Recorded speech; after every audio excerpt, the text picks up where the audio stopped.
Okay. I don't know how popular this, but since I personally come out on an air operations, also called the map simulator by its community sometimes. I have dropping frames already. Marvelous. Kinda contained, I hope. Yeah, well, plan is to play some it's a pretty niche game, and I say that as a DCS enthusiast. Basically, niche within the niche of a strategic game. Can't speak a little bit tired. But I'm going to go through a few of the tutorial scenarios I found more and others. It's going to be. I think I'm going to start with an air operations one because that is, I think, the kind of air quotes exciting to watch. Then there is a scenario which I quite like regarding the Denmark Strait, Greenland, and Iceland. There's also a third one I do basically find surfer submarine group.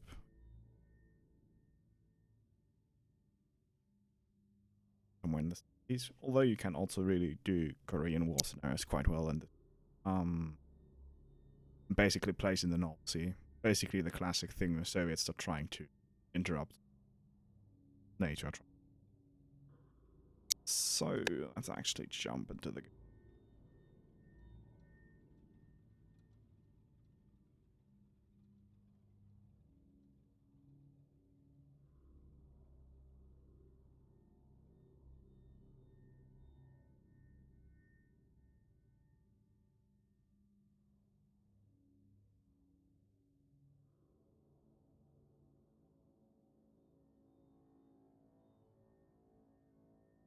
So let's disable. I'm actually in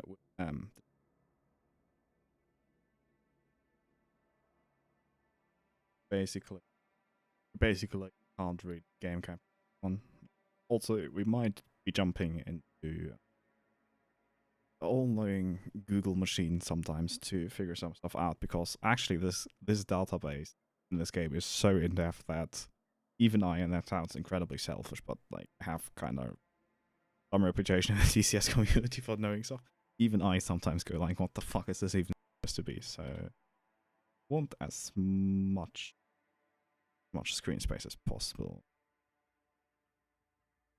It's actually probably the first thing I might show here, database view. So let's go. So basically, there's a few basic categories: aircraft, ship, submarine, facility, satellite, and weapon.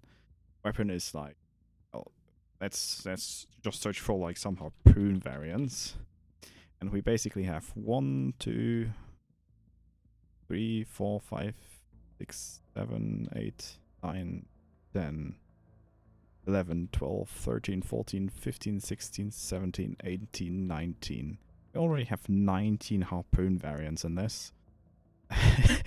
Just to illustrate like how in-depth this database goes. Also, for example, search for example a submarine here. And let's go with a Los Angeles class submarine, like a 688 class, which is a fairly standard nuclear attack sub during the Cold War.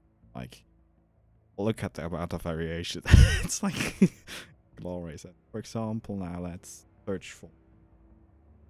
What are they called again? Like like there's one very high-end class they just made a few. Ah, yeah, Seawolf. Look at the newest Seawolf variant here, and the pictures are actually something you download. Don't come with the game as in stock because basically they pretty small team and they don't want to get into trouble with issues. I've already looked at character where I was in and so basically you get a general description and then some general data like how much damage points it has, what's its maximum depth, and what also important stuff. This game simulates docking operations, so you can actually like drive your ship. And then you get like all the sensors it has. So that is radar, that is basically signal interception, so kind of other loop with over the horizon targeting. And you always, it's not just basically, even if it looks fairly simplistic here, like you have a sensor, what type it is and what range, the abilities are usually what gives away how advanced it is. So if, for example, have surface source underwater, for example, you have two-dimensional radars on older craft, and they will just show as two-dimension. And also very important, that the date of the technology, you see here early 2000s technology, and that plays a vital role when you, for example, have a torpedo which is trying to hit a submarine, and you basically, torpedo itself is like a 2000s torpedo, and the decoy is some 19th technology that influences how the base chances get adjusted for how it like at the torpedo. I guess well, in like 20 minutes, yeah, that's the thing. Yeah, quite often in these scenarios have basically at an airbase even just enough stalls for like 3 sorties.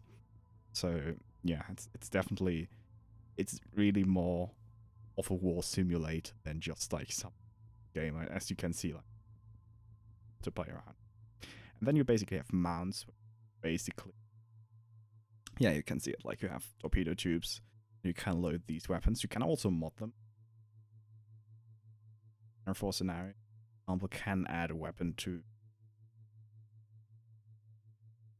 And then you get magazines, these, for example, here for the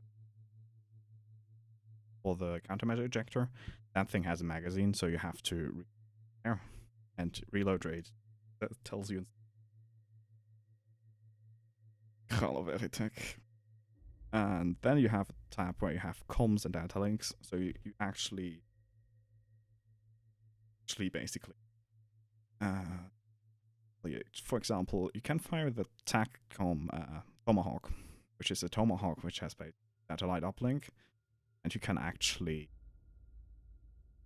retarget at mid-flight, basically see what the secrecy satellite is. For your submarine actually to be able to use that, you need this TACCOM weapon link. Gives you like maximum range, which is, some things are a little bit simplified. Basically, not completely overkill it, but 160 channels. So, for example, you technically can only guide a maximum of 160 Tomahawks.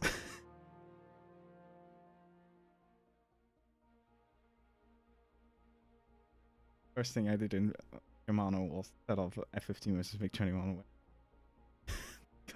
Yeah, that works quite well. The low altitude works quite well in CMANO. Also very important for submarines, torpedo wire control.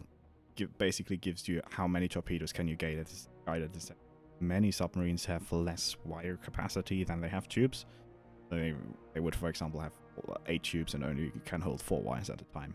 For submarine warfare, most important pretty much category is signatures, and it basically gives you, for against passive sonar, that's basically how much noise you're making in the water, and gives you different frequency bands.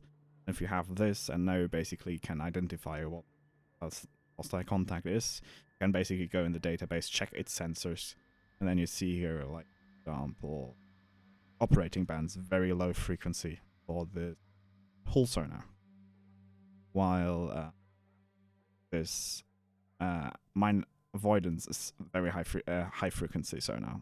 So basic, and this towed array is only low frequency. So you basically can then compare this VLF to high blah blah, very low frequency, basically figure out how loud are given band. You can already see here by why having very low frequency sonar versus a frequency sonar is beneficial, because usually stuff is way loud, very low, like machine noise, stuff like that, like below 1 kilohertz. Radar, basically all the also visual. Then you have basically that's kind of like special. Like this submarine has a non-magnetic hulls, magnetic anomaly detector on anti-submarine later or not, depending how low you are. shrouded propulsor is basically, I think that, I'm not sure if it influences. Right? I'm not sure about that one, but it definitely should give you basic. Mic is interrupting. Okay, yeah, that's. Wait. Let me. I think that's the. I think that's the noise gate.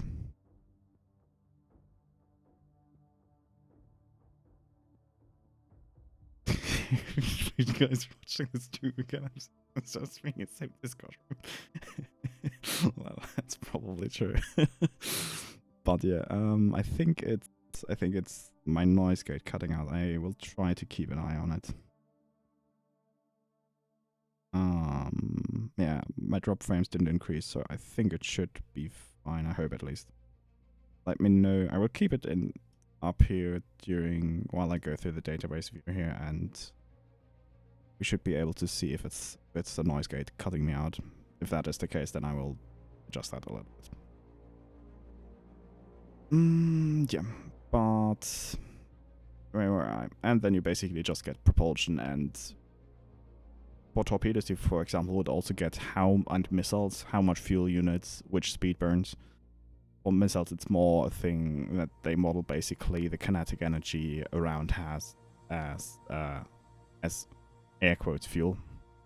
So basically works like that given speed requires given fuel, which works surprisingly well actually.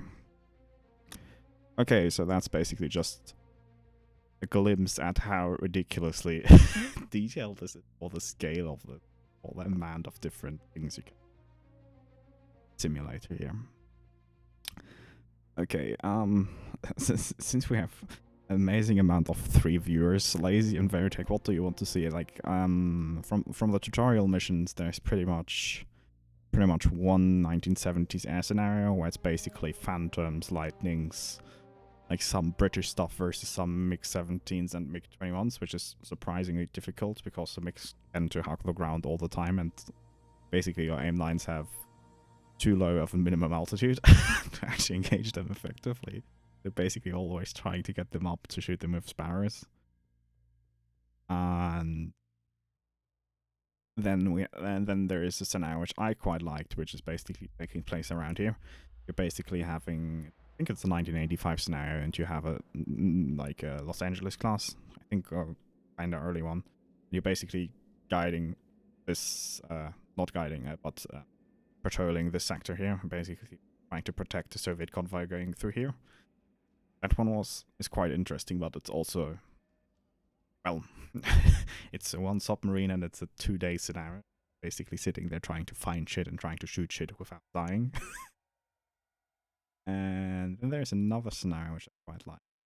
I think taking place somewhere up here, and you basically have a small convoy of like 4 or 5 NATO vessels and a NATO submarine, and they're trying to hunt a Russian surface group / submarine, although I never found the submarines there. Are thermal layers simulated in how they affect active and passive sonar detection abilities? Yes, very much. I don't know if you can see it on the device you're watching, and I can't, ridiculously, I can't point the mouse cursor at it, because at the moment it's bound to the mouse cursor like the little black box. You have the coordinates in the top row of the depth, and then you have layer -131 to -243 feet, and then a arbitrary strength unit of 0.33, and then you have the convergence zones where basically the sound, because of the sound velocity profile, which basically like makes hops inside the deep sound channel and the surface duct between, and there you can see the convergence zones at 35, 70, 105, and 140 nautical miles. If you have a sonar, passive sonar, which is basically not advanced, but like sensitive enough. So if 5 MiG-21 can win 1 F-15 head-on, we can okay, we can do that. Are you sure? Okay, create a new empty scenario. First we need to add some sides. So one side is going to be called pesky mix,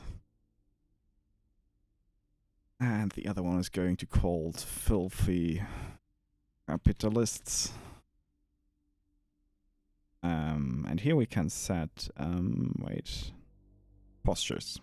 Now we can, so we selected filthy capitalist postures, and now we can select from other target sites and basically say, okay, we have neutral to them, friendly, unfriendly, or hostile. Basically, neutral means we kind of ignore them. Friendly means we share information with them. Unfriendly means I don't quite know, but we can basically set rules of engagement, how AI shall act, and there's defaults which are quite sane, and then you can switch around with them and make it insane. But in this scenario, we're going to make it hostile, so they basically start shooting each other straight away without flying up to the other and basically trying to visually identify who the fuck that is and if they can shoot it or not. So let's switch that to hostile as well.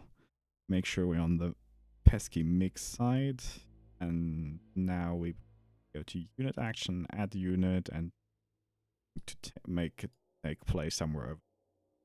No, into hide. Okay, pesky mix aircraft, and now filter by class. MiG 21. Okay, of the 5 million MiG 29 variants we have here, what kind of MiG 29 MiG 21? Sorry, which MiG 21? Do we have a BIS? We have a few BISs. Okay, let's see, what's the newest? We have Vietnam Air Force, Croatia. Do we want some old MiGs or some new MiGs? Someone dropped out. I don't know if it's lazy or if it's Veritech. Who did step off my stream?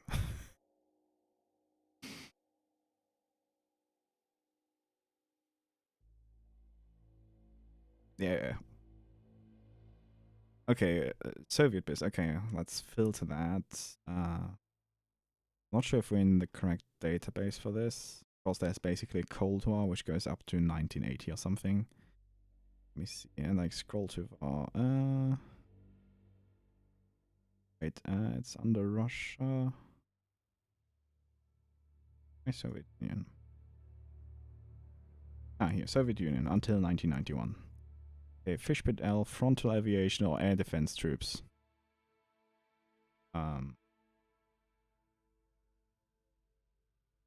Guess it's kind of Fishpit L or N.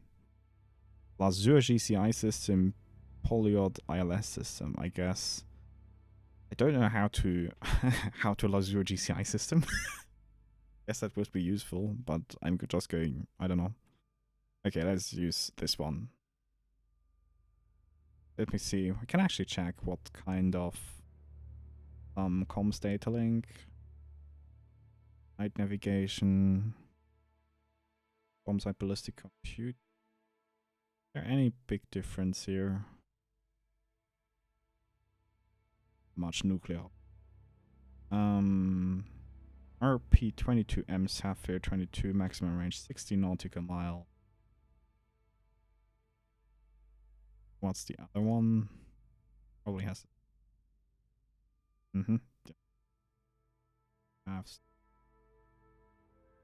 Pretty much the same. There's probably some detailed differences here. I'm not sure. I guess I'm just going to go with the. Well, let's go with the N because it's technically letter, technically better. Okay. Okay. And now we have to choose a loader. Can do. Okay, we have that is all air to ground. To ground, air to ground. Okay, we have air to air, advanced atoll. That gives us 4 R13Ms. I think this one is quite good. Get 4 R60s, 2 R13s. What is this? This is basically okay. This one is basically just gives you more tanks. Okay, let's choose this one. I think this is the most versatile setup. Yes. We have a MiG-21 here. Actually make it 3 2-ships. Now, how do I copy this again?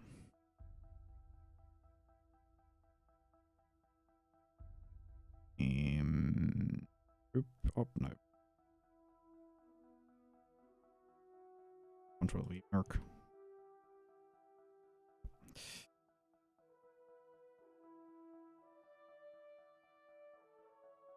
No, you can copy and clone. One takes over all the settings. One just takes over the.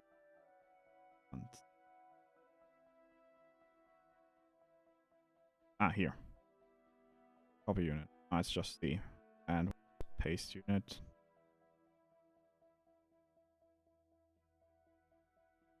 Oh wait, I know. Wait. Yeah.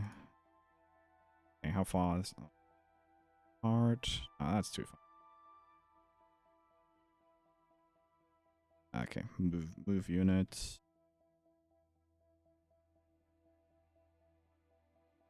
Print to make it so. Now should be it. Yep. Here we switch into group view. We can basically by pressing V on the keyboard.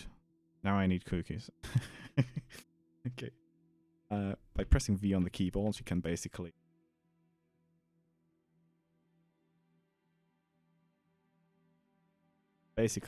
can do.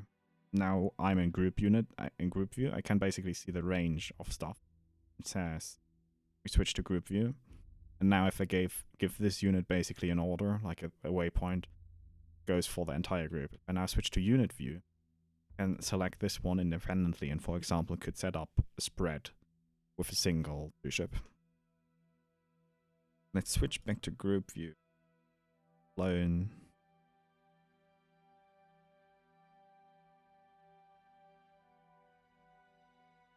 Can't I clone this?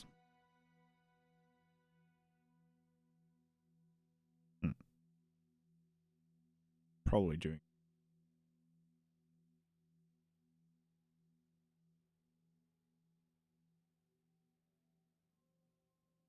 Seems. Can I both?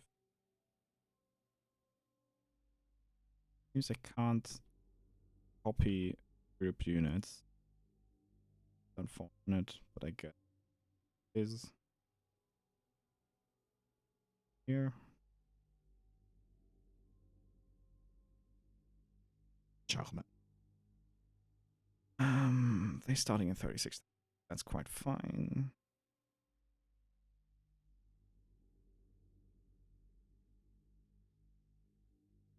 Struggling. It's for sure a way to be groups.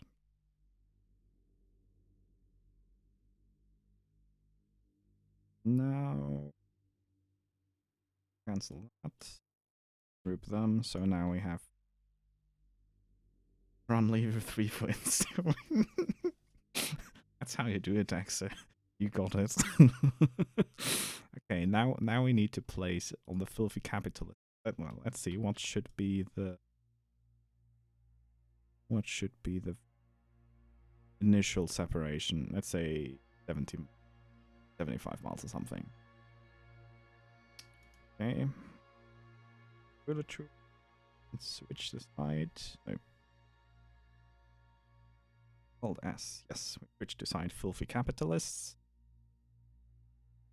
Put the something like that. Now we go to unit actions. Unit again. Here. And we want United States of America. Here. Only 5 million. C of some kind. Built 5 million. I think the MiG-21 BIS we use something. So let's take this one. Oh. Already Easter. 100 nautical.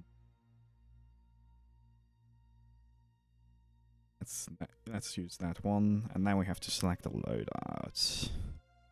Medium, light, heavy spam RAM, light arm RAM. Okay, let's actually go with a 4 setup, and we have the Imran 20 Alpha here. Yeah, okay, let's do this. And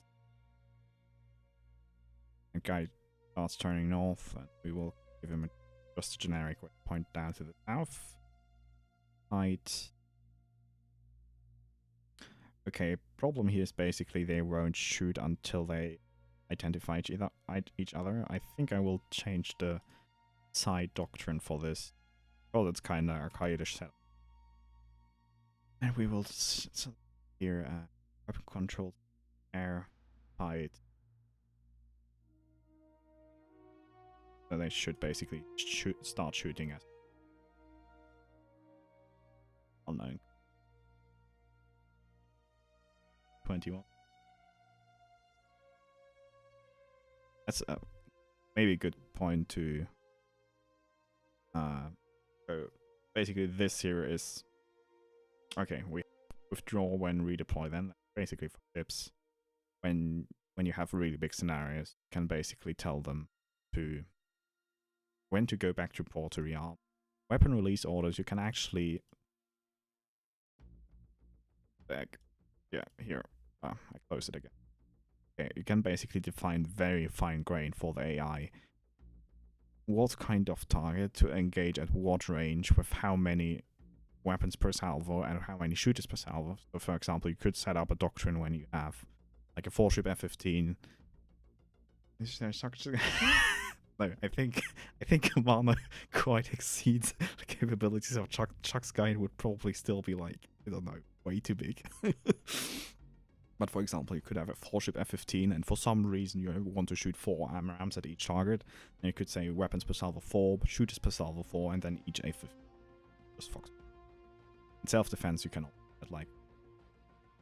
Then you have MCON settings, which is just very simple. You want people to blast away. Snow, maybe should set that to active. And then you have rules of engagement, emission control, stuff like if to use in-air refueling, when to RTB, what the weapon state is for RTB. You can weapon state pre-plan, and you have quite the amount of options for what is the weapon state you want to RTB. So yeah, okay, weapon release order tight. Let's set that to free as well. MCON active. Currently got enable. No.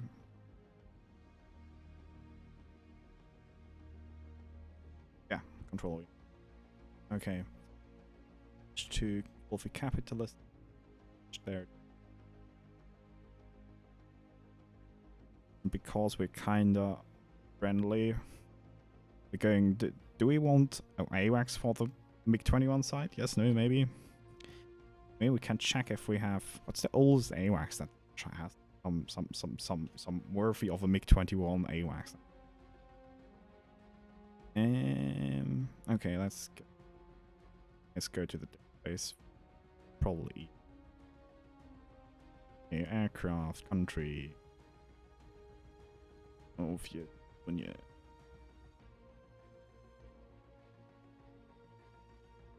Hey, no, AWAC.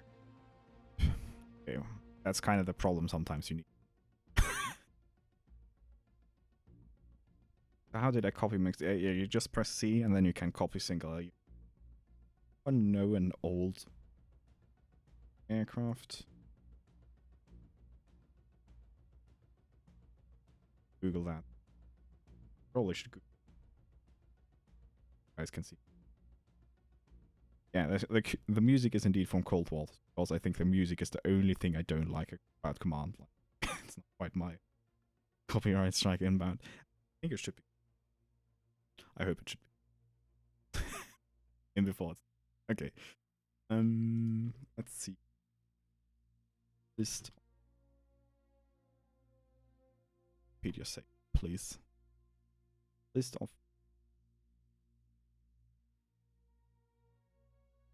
present, historic, Antonov. That one looks kind of... 6.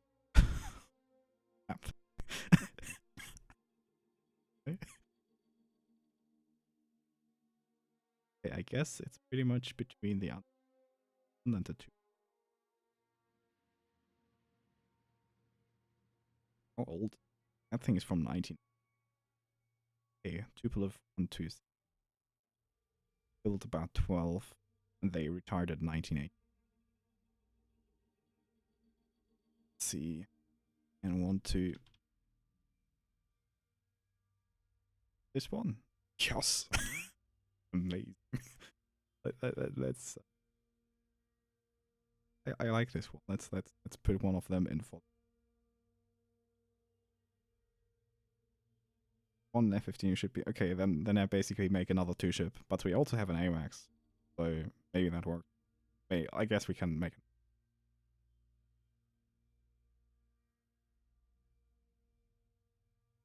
Put it some.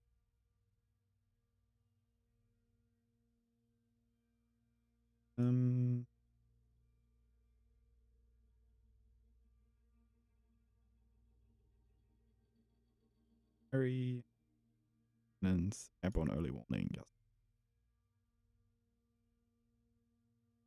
Hey, that's actually a fairly good moment here to show the feature of how you can manage AI.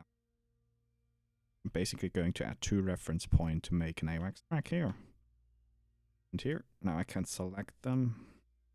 And by pressing left control F11, I get the new mission editor. So basically, I can call this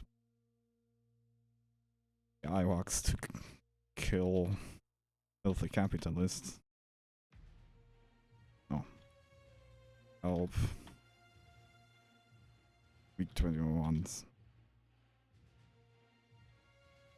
Kill filthy capitalists. Basically. basically some kind of Grim Reaper's title. And then we set it to support. For example, for a strike or patrol option, we would have here anti-air patrol, anti-surface patrol for naval, anti-surface patrol for ground, mixed anti-submarine, sea or sea control. Or for a strike, we would have different strike options here, but since it's support, it basically will just run a racetrack here, or at least along the path. You can give it a path and it will run, and it's very useful for electronic warfare, even AWACS, all that kind of stuff. So now we have here the mission editor. Funny because it sometimes collides with the stuff. Okay, basically now I can select EU126. Could not find a suitable host base and can therefore not create a flight parent for. I'm retarded to this. Continuous loop. I hope this is readable before. Okay. So we basically now here can set various data like transit throttle, station throttle, altitude for aircrafts and for submarines, because like some patrols you can run by both.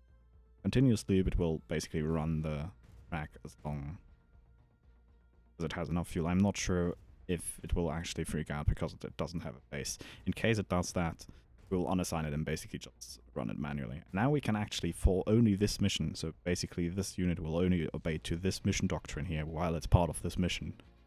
And we'll basically tell it to just don't inherit from parent, our side-wide doctrine, and basically just go away active on the radar. Okay.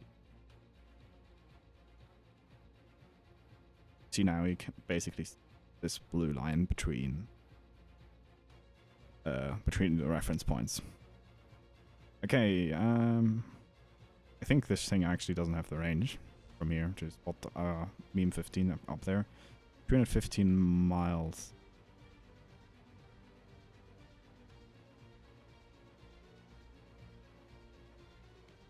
Okay, yeah, I think that's naval God's eye view. Yeah, we need to move this. Not really so much. Unit, let's appear. Yeah. Work. Side again. Thing already has a waypoint there. Okay, now we wanted to add a third MiG-21 flight here, and let's actually space them. Let's move a group. Yes, I can. Basically. Could show like a cap mission, but I think that's kind of all this kind of memes. Although I don't know. Okay, let's add actually Okay, I know, I have an idea. I'm going to add some MiG-23s as a patrol to the AWACS aircraft. Okay, let's add units here.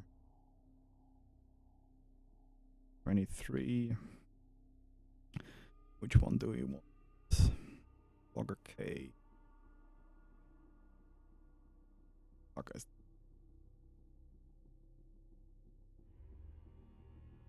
Looks fairly. Yeah. R20. I think this is pretty much most pimped air to air 23 we get from Soviet Union. Okay, let's add. What do we want? One R20, R1T, 4 RCMs, 2 Rs. Ah, this one actually has archers. I think if we're going to take. Yeah, I think this one has a pretty good loadout. 1R, 1 MR for semi-active, 27, 24, well, 27. I thought we didn't know this tutorial. This implies an access tutorial. Okay, so we have some fancy archers, some R24T, some R24MR. Okay, Flogger K, and that one. Place it next to ship. And now we can. We'll basically make a box, right? We'll add a define area rectangle. Basically, this is that. Going to box around it. They will basically now have created these 4 new reference points and create a new mission and say like protect Soviet engineering, aka AWACS, and set it to patrol. It's an air-to-air patrol. I can assign our flight of 2 MiG-23 PDs here to the mission. They were good not. Yeah, it's basically complaining that it doesn't have an airport, so it's not quite sure about RTB conditions. So now we have basically these 4 points, which is station area, which they will basically run around in. But at the moment, we have checked investigate contracts outside the patrol area. So if something spots a unit out here, it will basically fly out, identify it, and come back. And we can disable that, but at the same time we can also add a persecution area. So basically the patrol area is the area they fly around in if nothing happens. Just stay here and basically stay on loiter throttle and fly around, checking stuff. And then you can, if you want, add a persecution area. So for example, this is basically your marshalling. Something actually happens in your persecution area, they will still fly there, but if nothing is in your persecution area, they will. So you have quite the options to really manage AI, and in bigger scenarios it's needed. In smaller ones you can just manually move them around and tell them what to do, but in bigger ones you really want your AI to be somewhat smarter than just like flying in a straight line. And that really helps with that. So now these people here should moving around, and as soon as our AWACS detects the which God's eye view on this guy up here, we should pretty much have them running there in case our MiG-21s here fail.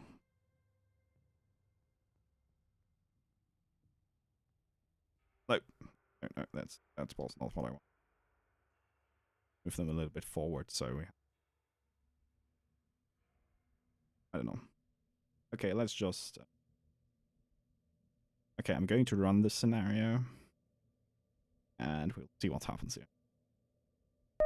Okay, so we can also here in the game setting, you can adjust message log. You can say which one will pop up down here in the log. New contacted sensor and basically a bra. And you can tell them if it should raise a pop-up like this, which will pause the game, or if not, check these. Close and resume. Now you can click the contact, last detections. It will basically tell you when the last guy got by what, or just basically at a second ago with the first detection we only had 2-dimensional. We had ancient bearing, and now that we have a second detection, we act.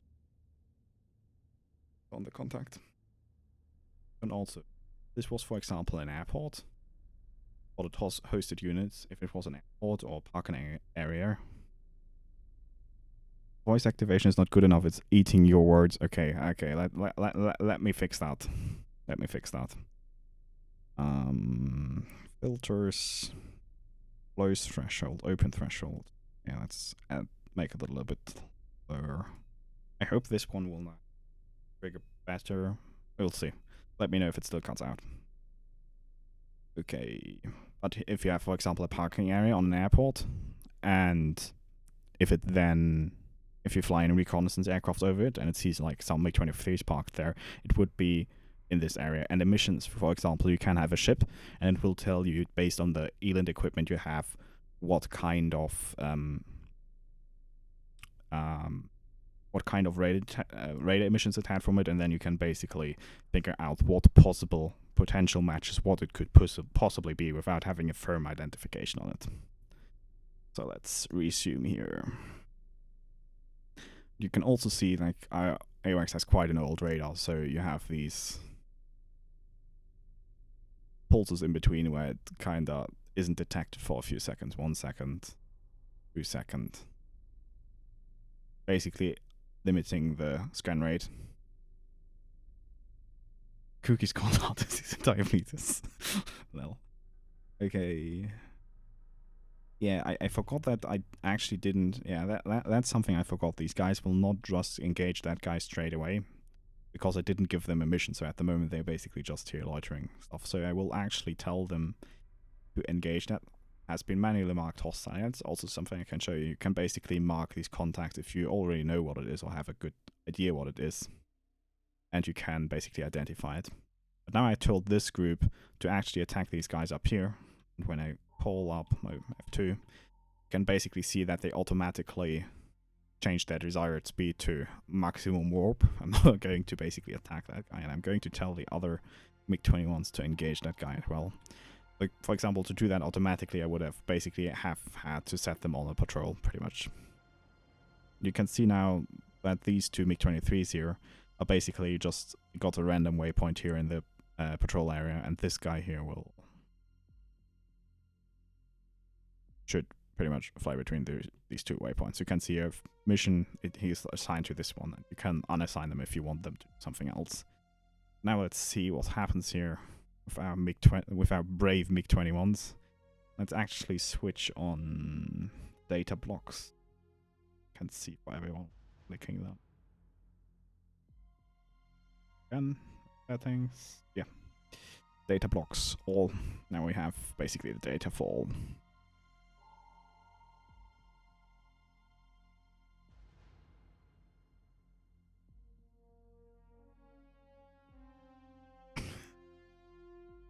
I think I'll look at this one for me. You're a retard. Okay, let's actually switch side. You see, here, wait, let's pause this. Okay, this is basically currently the perspective of our lonesome F-15. Not quite sure why he didn't detect these yet, but you can see that basically he has just a rough idea that there's some MiG-21s out here. You already have the AWACS. He doesn't have the AWACS. I think the AWACS is too far for his old RWR to notice. But basically, you can see, we click these contacts. It has been detected by the radar warning receiver. Yeah, it only has a range of 120 nautical miles, so it won't see the AWACS at the moment. But he doesn't have a firm detection. He knows there's bogies out here. And I think I gave him doctrine to just shoot shit.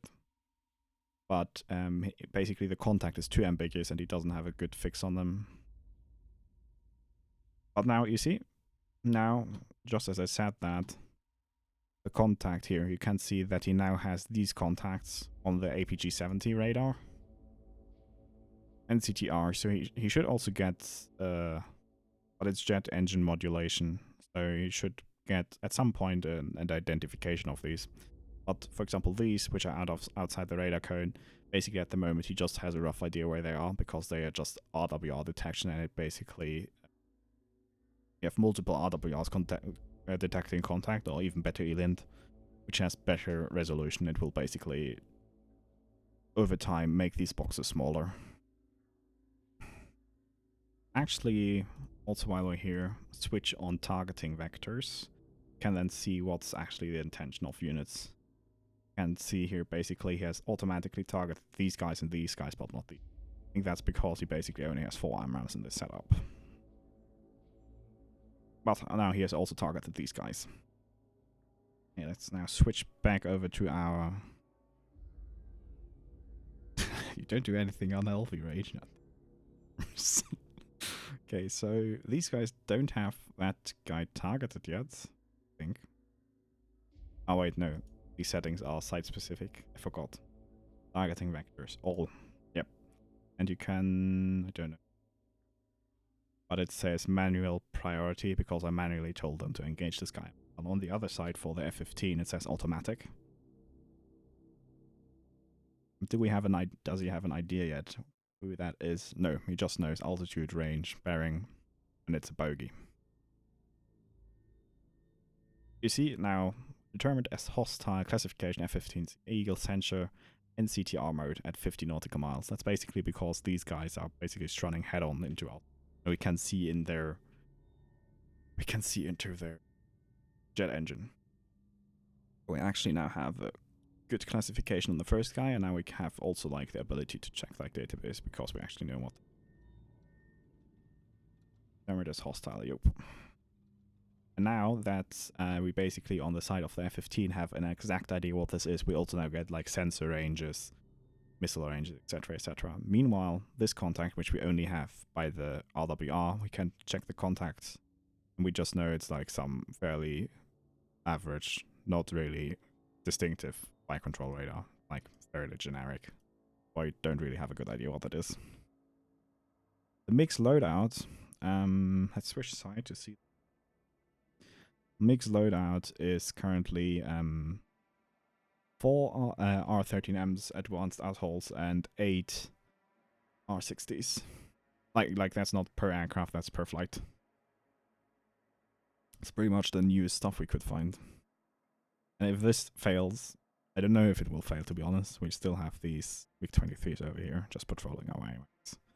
Which is just... like, this thing just looks so fucking Soviet. It's fucking impossible how Soviet this thing looks. I love it. See what happens here.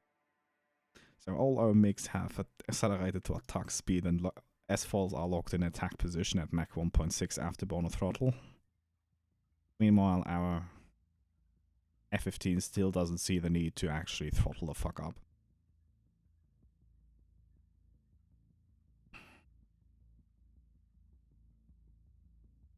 Now we actually should maybe... No, I think auto-targeting vectors should basically, since he's flying that direction, I gave him that waypoint down here. Actually, let's give him an attack order. Wrong button. Attack order and this guy and this guy. And let's disable the... yeah. Here comes the AMRAAMs.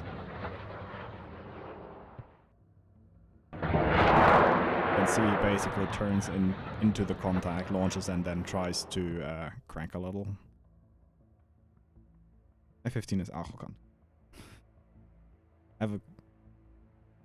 Well, they have a... yeah, these guys will probably get roasted. I don't see them not getting roasted. See if our side... yeah, they actually... let's see. Designated missile detected by MiG-21 and Fishbed, sensor Mark 1 eyeball, 18 degrees, 38 miles, medium contrail detected. Basically, we don't have a really good idea how fast they are, but we have like a reasonable estimate how high they are. They're coming at us, bro. What is really good, like if you have an F-35, because that thing has like... and now they will actually go defensive. Let's see. Okay, can they defeat OP AMRAAM? See. Switch to unit view so we can see each unit. So they're now diving, trying to notch the thing. AMRAAM's coming down relentlessly. And they're now 10,000 feet, 9,000. They will use countermeasures last moment, and we will actually be able to see that. Basically, it gives you. Will they defeat? Yes, yes, yeah. Oh no, yes.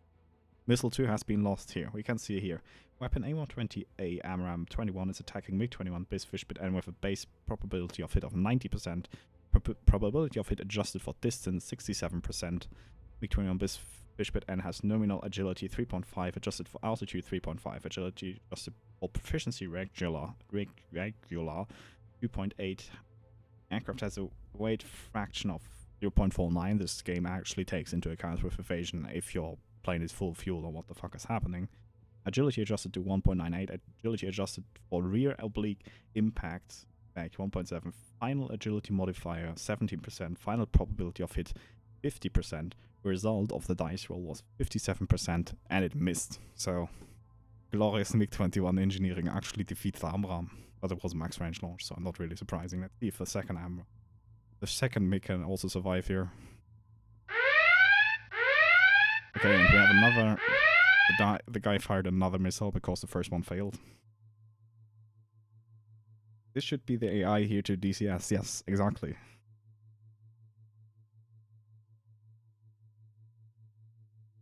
Never could be all of them.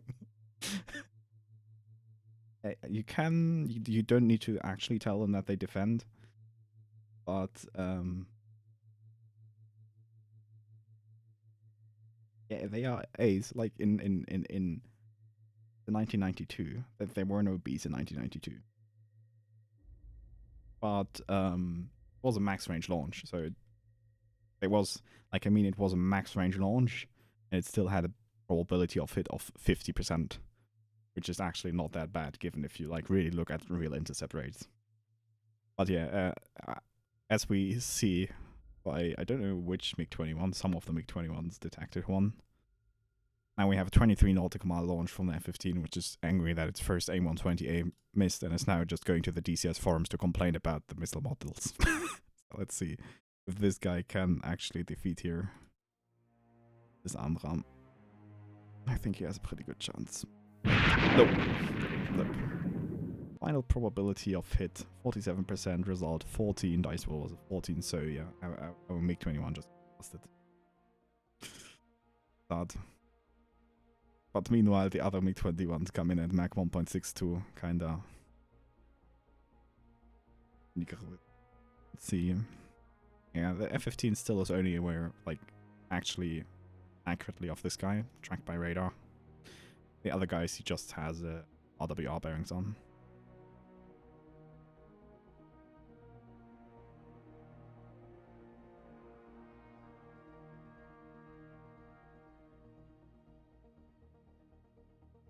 You see also we can here see that the missile actually went active. And what we can also, does the A120A have the data link? Can also see if there's data links, but I think this one, it doesn't really tell you what data link, but you can see this missile is bound to this plane. And basically it's getting the mid-course guidance updates from that plane. That plane is like looking the other direction. This guy doesn't have any idea, like, at least at ranges, like very side lobe. So actually the F-15 can still guide an A120 outside gimbal limits because side lobes are a thing. But yeah, that's kind of detail. Back to MiG-21 side and see, he's probably toast. Like, that was a 23 nautical launch. Probably toast. I is he notching only but not flying away? I will turn back. We can actually try that once we get like one of the other MiG-21s launched on. He wants to turn in like you. That's indeed, yeah, true. You can switch off automatic evasion, and in that case you can basically try manual evasion, and we can try that after this one actually. Okay, so we're probably going to get... No. Oh, we got fucking lucky. Okay, we had... That missile has a final probability of hit of 70%. The dice roll was a 77, so it missed. So our MiG-21 kinda lucky to just dodged 2 armor. Should be better. Yeah, there's actually proficiency level in this game, so you can actually set the proficiency for unit from like regular to like elite or something. script, I think, is even a thing, which will basically let me actually just show you that. And see here OODA loop, basically how long it takes for targeting, for example. And Ace just takes 16 seconds to target something. Novice proficiency level takes 40 seconds, and like also determines. Yes, Easy is completely triggered. I mean, the A120A was not quite reliable. Like, the A120A was pretty bad in comparison to some other. But like, it actually has also spent billions of dollars. Okay, let's actually ask the game database what it thinks about 120. Database viewer. And we want to check a weapon, and we want 20. Okay, we have the 1992 A120A here, which has an air probability of hit of 90%. I'm not sure. I think this is for a non-maneuvering target or something at maximum range. Basically, target altitude, yada yada yada. Weapon active radar, early 1990s technology. Bowman Jam, anti-air all spec capable versus C-skimmer level cruise flight. We have the warhead. Let's actually check like what the A120B change. Not much. I think it's mostly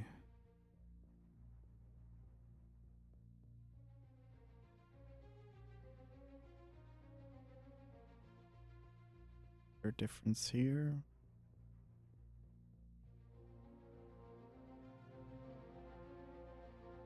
Yeah, they're pretty similar. Yes, 105% low. I mean, these are 23 nautical mile shots, and as said, it was a probability of 70% that the missile hits. So he literally just got lucky. That's the good thing here. You can like actually see like how likely. But as said, this is an example. I think A120A versus B. I can't see that there's difference here. There might be one. I don't know.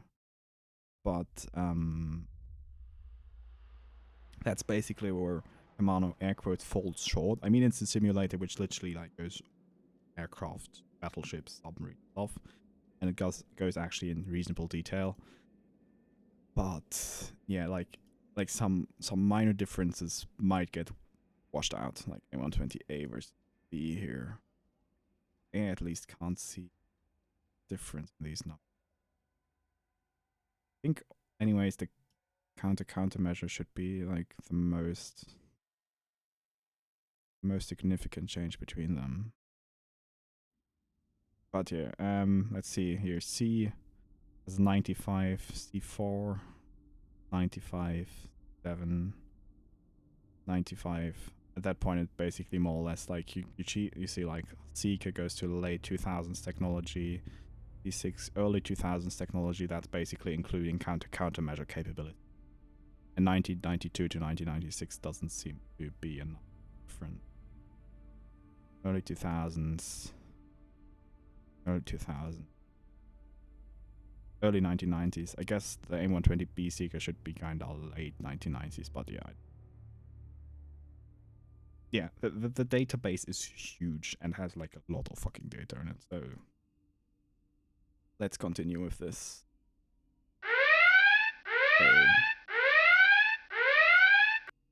Now, A120 is angry because his second armor missed today, but I think this... Okay, wait, let's... that guy is low. Okay, let's actually try that. Let's switch for him. Let's go to the... Here, general... Automatic evasion here, air operation. Turnaround, fuel... Mistake.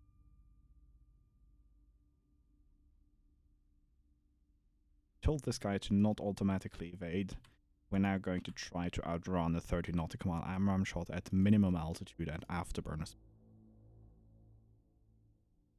I have a feeling this is not going to work, but let's see what happens. Basically, the thing is, it doesn't give you the kinetic evasion because the missile will just track straight. Okay, let's see what happens. See now. the guy is turning to my waypoint. I hope I said it correctly. Afterburner, manual override, minimum up.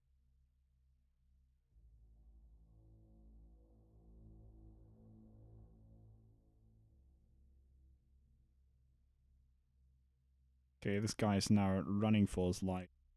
Doing 600, going to go 650 knots at 80 feet above sea level, and these guys here are getting. This is probably going to. How fast is going? It's still going 1,600 knots. Probably going. Oh wait. Ah, yeah. Now these guys actually classified our F-15 as a fighter, Mark 1 eyeball. Can actually check, did they guys... it got detected by the Flapjack, which is the RWR. Yeah, they also, like this guy is also detected by the radars on the not F MiG-21s. We can also now check if we can manually... Are we on the correct side? We can shift F1 and try to manually target these missiles. Cannot fire. Target is out of weapon range. Target is out of weapon range. Don't have a firing solution yet. Otherwise, we could manually target here missiles and stuff. The guy is going to cut this MiG-21 pretty soon. Yep. And as you see, final probability 80%. And final agility modifier, because we were like just running away, not burning anything, was just 10%, while before, while we were actually beaming and evading, we were like 20%. So like it actually makes kind of sense to. It also makes sense sometimes to run and then switch to automatic evasion, so he not just basically tries to kinematic by like basically giving it the hardest possible solution. But yeah, final probability of hit 80%. 21 just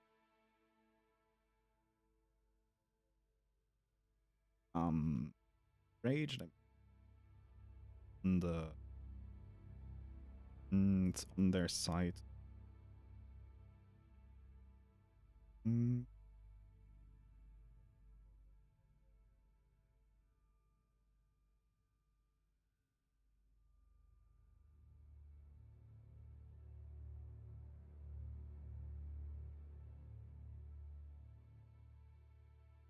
There, that's the page where you can download community scenario pack and the pictures. Okay, now let's see when these guys fire here. F-15 is probably... He now has a pretty good idea where these guys are, because he has detected them by Mark 1 eyeball. So let's see what happens here. MiG-21, shoot them, shoot them.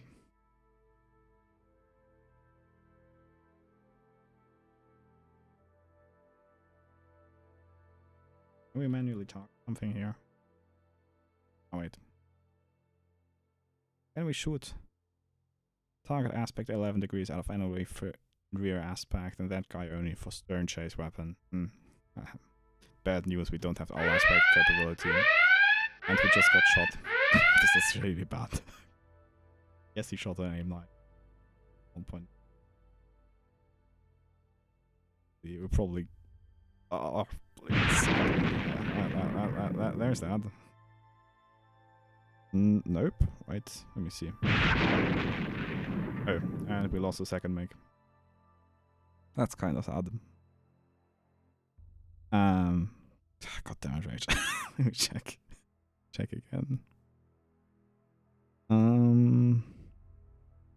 It's database image description and add-ons. It's under images.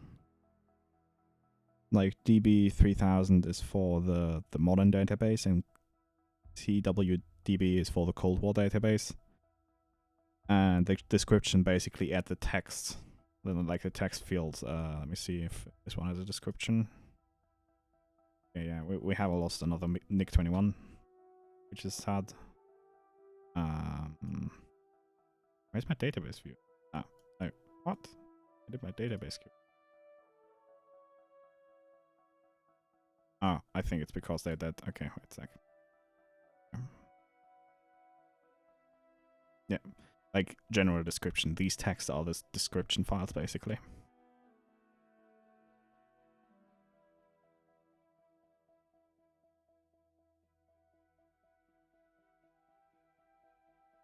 Yeah, it's not an M, so yeah.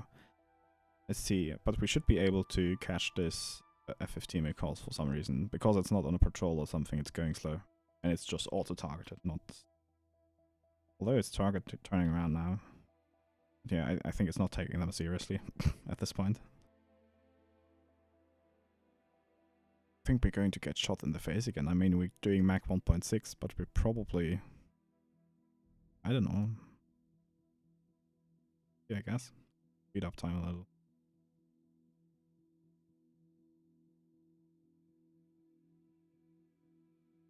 Uh-oh. I think we're going to get shot again.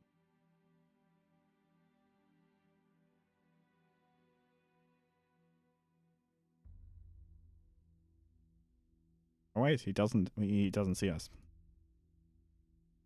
Yeah, he doesn't have a good fix on us. Now he sees us. But we actually might kind of get his 6 here. Let's go, MiG-21s. Go, go. Group view. Targets out of weapon range, targets out of weapon range. We might get... I think we should get him here. Unless we overshoot. Come on, you can do it. That's the problem. Out of DLZ, okay.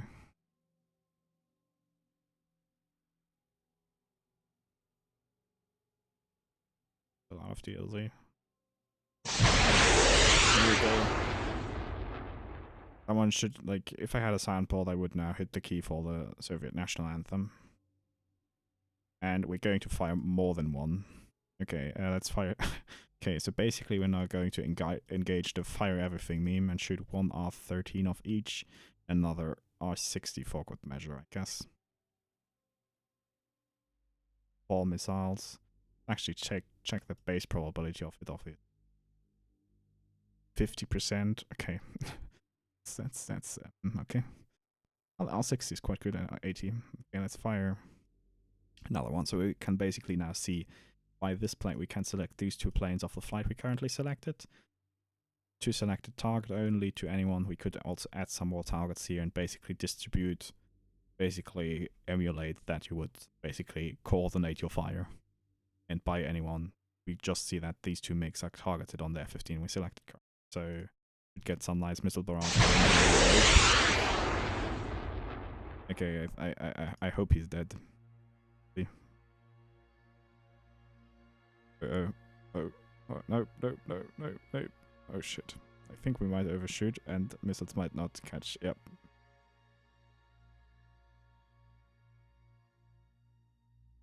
Yeah. Okay, he dove to the ground. Okay, that explains things. Oopsie. Yep.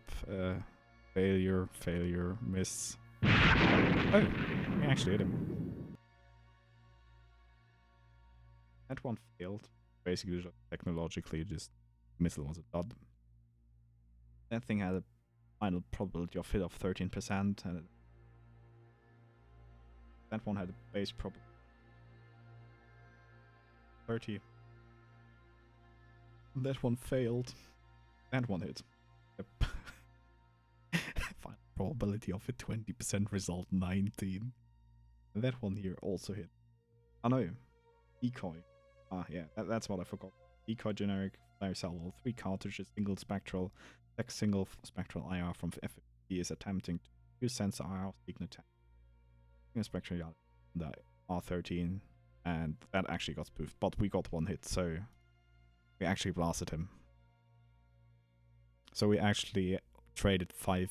No, we traded 4 MiG-21s versus an F-15, which I think is a fair trade. I love the rust in that missile, yes. This most reliable missile, believe me. It's totally going to shoot down capitalists, so yeah. Yeah, that's basically a short, kind of simple scenario on those command things.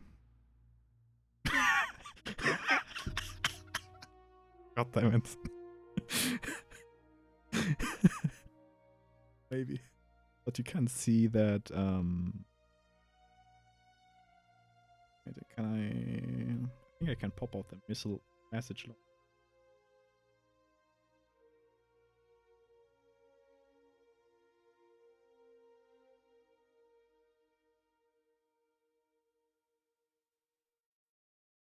Here you can see C-skimmer modify because it was like skimming the ground really low, like got a 5% boost in like reducing probability of it. Basically half of the price. Yeah, exactly. Like it's worth the trade. Okay. So yeah, here we go. So now basically from the tutorial scenarios, there's 3 I kind of like. So we basically have submarine only. So we play a submarine versus a Soviet surface group. Then we have basically a UK Air Force versus some African Air Force with like it's basically some early Air Force and Lightnings with a Shackleton early warning aircraft versus MiG-17s and MiG-21s, but early ones, so without fancy radar stuff. Then we have submarine only versus surface group, and then we have submarine and surface versus submarine and surface. So yeah, you all the 5 viewers on my very publicity heavy stream, you may vote now for a scenario you like.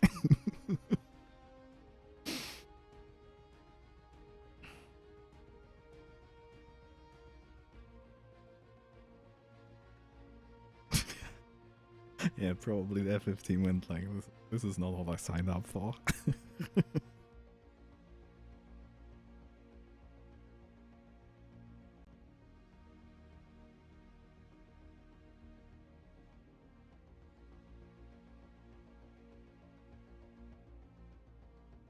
Yeah. What new scenario? Nope. Tutorials.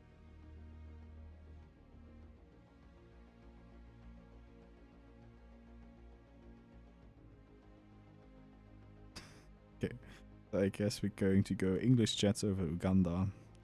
This is the second of my ongoing series of command scenarios designed for tutorials, at least partly as tutorials for new players. This is a pure air scenario. There are no ships or submarines, only aircraft and ground units. The situation is a fairly simple one. In 1972, Idi Amin broke diplomatic relations with the United Kingdom and nationalized several British companies operating in Uganda. Don't do this. They will colonize you. This scenario assumes that following this series of incidents have led to increased hostilities between Uganda and the United Kingdom, aka they're colonizing you. The United Kingdom has decided to show a force if necessary. We're kinda going to show or force them with explosives. Kenya has provided the Kingdom with access to one of its air bases. You're in command of the strike force from detachment from a number of RAF squadrons. You have 3 basic missions. You are the first to cripple the Ugandan Air Force in the sky and gain air superiority. You are also to fly reconnaissance missions over some city. Finally, you are to conduct airstrikes against selected ground targets. Do this. Okay, basically this one is more of a introductory tutorial task, like it's not that interesting, I think. So, this is our briefing secret, flash priority, command operation press magnet, chief of air staff, initiate operation press magnet situation, broken clouds, forecast next 12 to 24 hours. Weather can actually really fuck you in the game sometimes. It's kind of funny when you like have all the fucking air power and then just weather is like, nope, you're not going to. No significant precipitation expected in our area of operations. Winds 5 knots. Enemy Uganda possesses several MiG-17 and MiG-21 aircraft. Anti-aircraft artillery probably limited to older pieces such as ZO2S. Friendly, no change. No idea, forgot what that means. Mission, you are Directed to initiate operation, press magnet at your earliest convenience, attack and destroy gunner military aircraft in your AO, establish air superiority in your AO, conduct reconnaissance and Entebbe. Sorties flown by 2 aircraft equipped with recon gear should focus on gathering information about the disposition of military forces in Entebbe and Entebbe Airport. Okay. Patrol area for reconnaissance flight is the Tangier area bounded by yada yada. Attack and destroy facilities at Entebbe Airport with the exception of the airport terminal. Bad. Get point reductions for hitting the targets. Not good. Micro before. Wait, let me see. Lazy sent me something in Discord.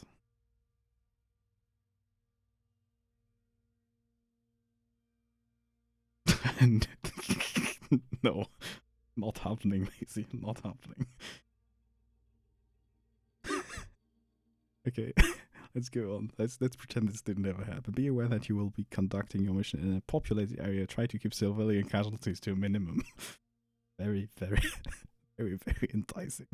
Groupings and tasks, new change, report, no change, no change, no change, no change. Command and control, MCON state C unrestricted emission, so we can blast radar as we want. Commander operation press magnet is officer and tactical. Command, that's me, good luck and God save the queen. Cast sense C. Okay. Or add some basically settings of the mission, and all the missions basically, which is good. They have like, they think about older missions and they just fuck them like in DCS, but they actually have like backwards compatible settings, so you don't like with new features break old scenarios. Good thing. And they are smaller than DCS and they still do this. Magic. Okay. Chat. Okay. Begin scenario. We have 18 hours to achieve our objectives. We're based out of this airport. This airport is kinda 270 nautical. First thing I am going to do, play it for a sec. Stop it, because sometimes you can auto-detect units like stamping some sites, and if auto-detect isn't disabled, which you can do in the mission editor, you will basically get them on the map. If it's like known positions, basically, that's simulating that. Okay. Let's basically set up an AWACS track here again. It's a Shackleton, so our fighters will basically overtake him, so I'm quite confident to place him up here in case shit hits the fan. We just move him back. So we can make a new AWACS mission. Set it to support. And use the Shackletons here. We assign both of them. And this year the 1/3 rule will basically try to keep 1/3 of the aircraft you selected at station, 1 in RTB in transit, and 1 basically in maintenance readying. Since we only have 2 aircraft, well, we'll try to do it as well as possible, but actually check what loadout they have.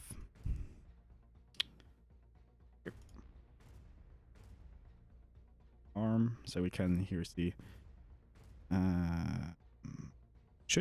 here, day nights, 2 sorties at 10 hours flying time, so basically with 1 load of fuel we can just 170 nautical mile airborne early warning radar cruise at optimum altitude, form up time 10% reserve.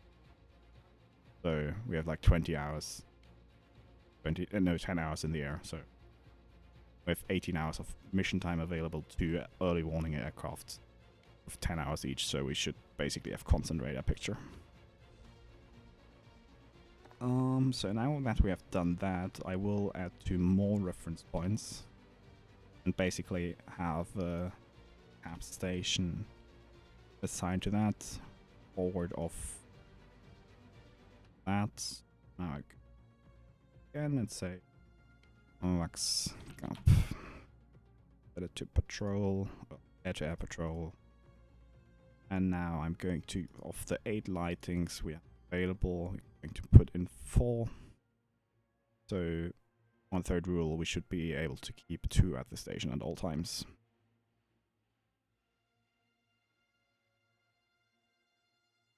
Okay, so actually let's check if our side doctrine is set to surge. Yeah, surge is basically you have peacetime operations and surge. In peacetime, preparing missions for aircraft takes like fucking ages. In wartime, it still can take like 2 to 6 hours. But you can set up stuff like enable quick turnaround, which I'm going to do for all the air-to-air aircraft, which basically means you have a limited time you can fly, 4-hour flying time, and you can maximum have 2 sorties, and in between you can basically just land, strap on new missiles, and basically go back. And after these 4 hours or 2 sorties, you're going to have to go through on full rearming cycle. For air-to-ground planes, you usually not do that, but you can do it for reconnaissance aircraft. Also do that for these F4s here. These F4s can't because load up Shackleton, enable a quick turnaround as well, please. Wait, these ones. Oh, okay, yes, no. Okay, I can't enable it for them. That's usually you can for reconnaissance aircraft, but I can't for this type. And quick turnaround. Okay. You can. Let me quickly show that I'm not going to use automated strike on this mission, but you could go basically select this unit. Yes. And go then basically attack airport. Strike and do it land strike. And then you can basically assign aircrafts, tell them what to attack, and they will automatically have an ingress flight plan and try to do off-axis, but it's still AI and kind of limited. So if you have basically the management capability at hand and it's not too many units, manually organizing stuff can be beneficial.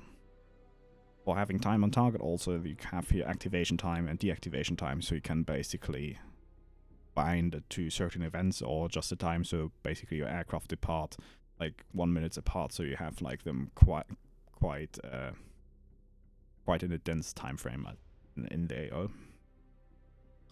Okay, so now let's launch the rest of the aircraft. You can see these 4 here are assigned to the patrol. 2 will can actually run the mission here. 2 will switch any second to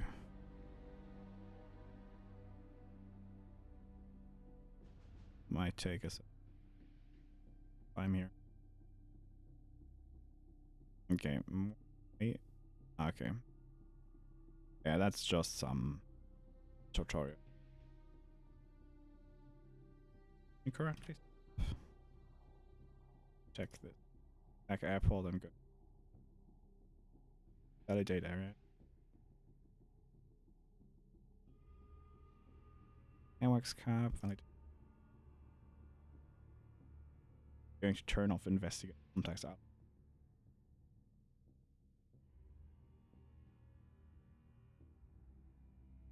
Ah, now. Okay.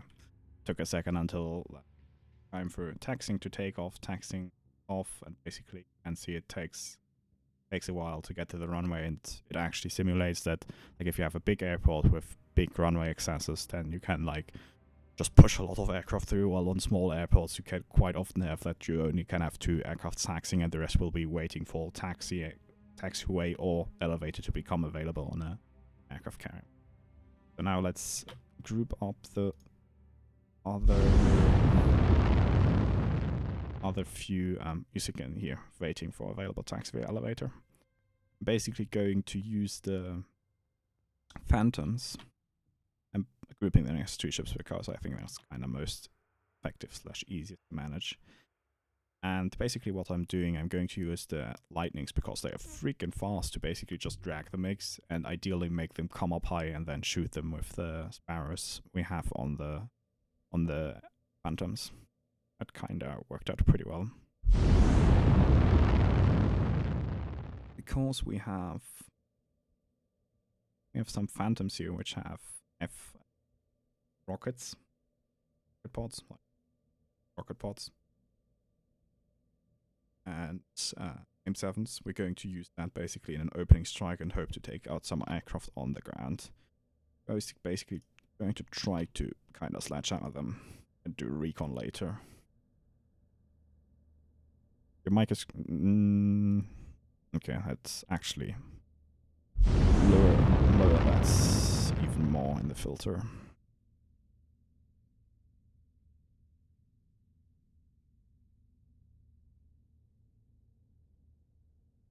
Okay.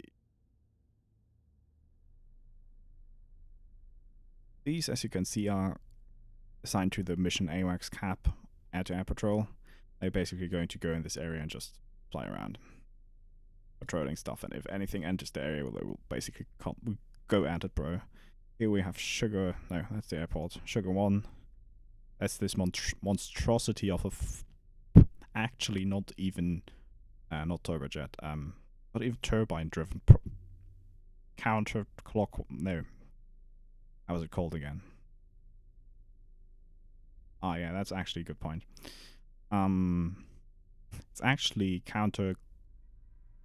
I forgot the technical term, but it's basically 2 propellers per hop turning in 2 different directions, and it's actually piston engine driven. Yeah, good night, Rach. And they used this thing since 1991 until 1991. It was kind of amused when I found that out. Like, it has this radar here, which is only 2D, so you will only get bearing and range. They actually used this thing until 1991. I was kind of surprised when I found that out. But yeah, it has 200 nautical mile range, late 1950s technology, air search, range information, speed information, heading info, but we don't get altitude. Ah, yeah, contra-rotating. I'm also going to switch on the relief layer. That basically gives us better terrain. You can either basically have satellite imagery, or this is actually a live render of the data in game, so it's not inaccurate with what is in game.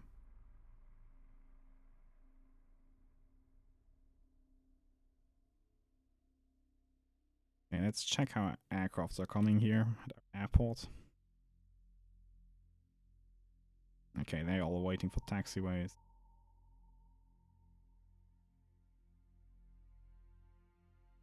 Got some launches here. Here we go.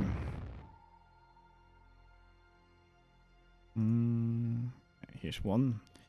Let's just move that guy manually straight in their face. That's, I think, the most annoying thing with manually doing strike and aircraft management. Catching them as they come off the base, because until you give them orders, they will just make circles around it for forever.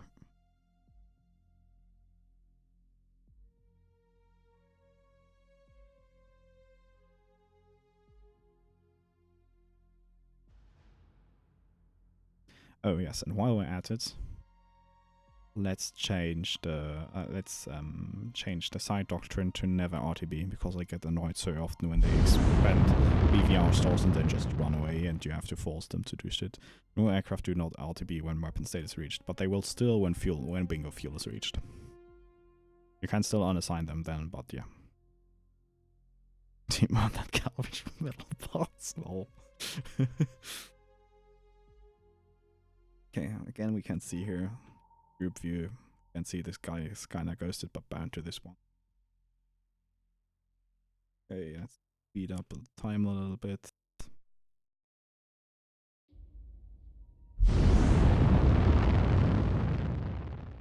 Here comes our F4 flight with... Okay, that's actually one of the air-to-ground flights. Let's keep them here in that area so we can push them in. Once we basically have the mix engaged, we just push that guy in and just throw some rockets at shit.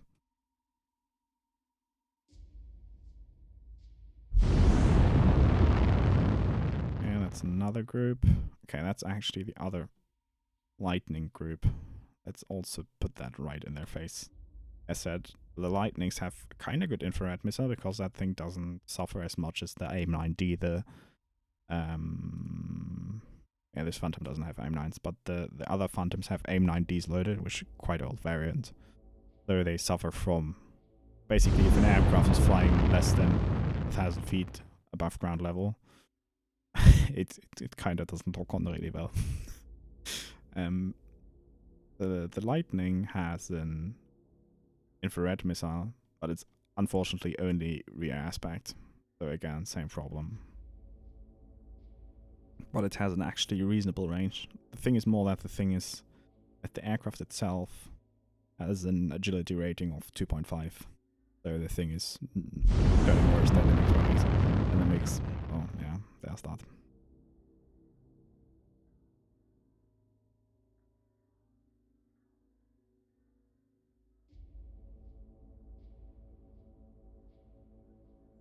Yeah, basically my target is or okay, let's go. We basically have this here. This is basically the airport. You can see here runway access points. Like there's quite a few ways to achieve mission kill on air bases, but here that's basically a civilian city. That's why these buildings are marked as neutral. But we have some government buildings we're supposed to attack here inside that, and basically attack this airport and destroy their air force in the air on the ground. That's basically the thing. So basically, like with no GBU-12, we basically have dump iron bombs and some dump rockets. That's literally what we have. And to be honest, I didn't try that last time. Okay, wait. Let me switch back to flight view. Okay, that's one of the air superiority flights. I want them to the south of that, so we can basically swoop in once they follow the lightnings. That's the second air-to-ground flight. I'm going to marshal that again in the cap area there. But I'm actually this time also going to use my Buccaneers in the first strike and just throw some bombs at them. The thing is, the Buccaneer is not supersonic, but it's still fast enough to kinda get away. Going to be kinda toasty, but kinda get away when shit hits the fan. It's lazy, you're so evil. Like, that's kind of the thing with Command and me. Like, even if I have nuclear release authorization, I kinda, like, it still feels bad to use them. This guy, yeah, I already have a weapon. So let's speed this up a little bit. Okay, who's this? This is the other air superiority flight, so I'm going to park that to the north here. Oh, is that actually? Okay, yeah. Put that here. 20 miles, that's good.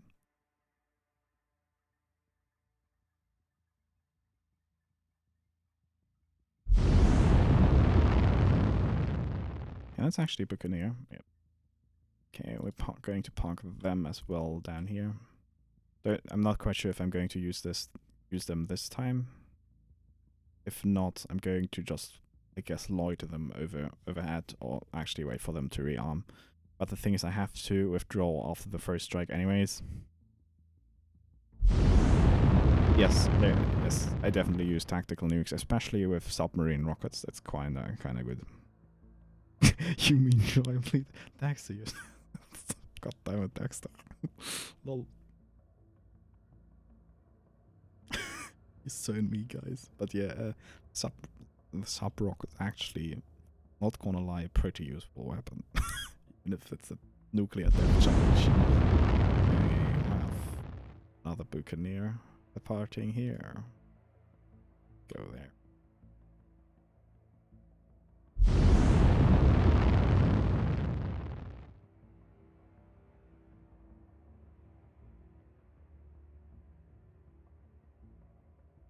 Okay. Things I technically, if at all, want to strike government stuff at daylight with rockets, because less. If we miss, kinda less chance of stuff hitting the fan. But at the moment we have it local as 4:16 in the morning. It also says here in the basically mouse pointer information it's night. So we basically yeah, pretty limited here into what we can do accuracy wise. But I think we actually now launch all our aircraft. Yes. Yes, we did. Okay.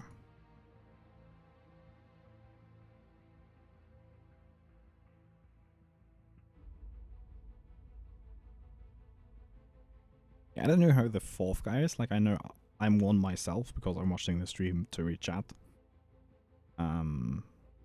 And there's you two, so there's some fourth guy here. I don't know.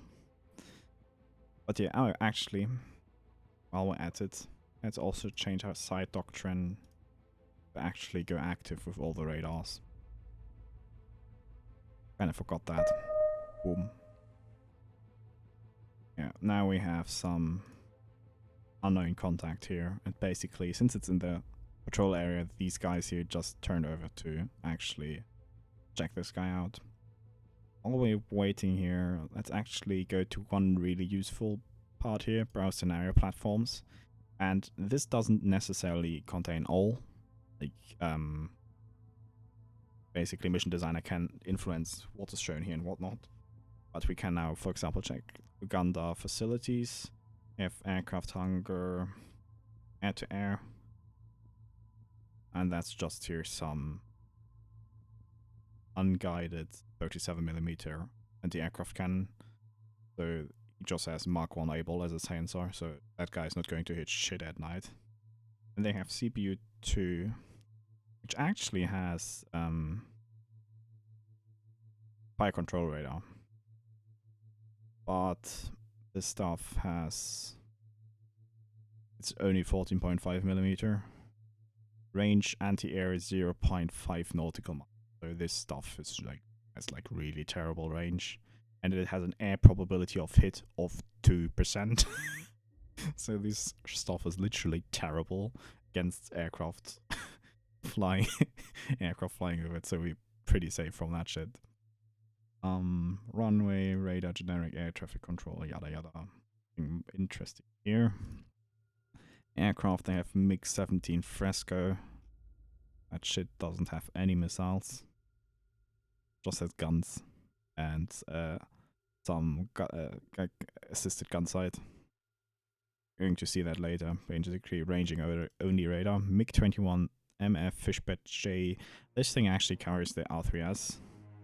But this thing is not even rear aspect, it's air-to-air stand chase. So it's not even just rear aspect, it's literally just you have to be right behind the guy. It's kind of more K5-ish.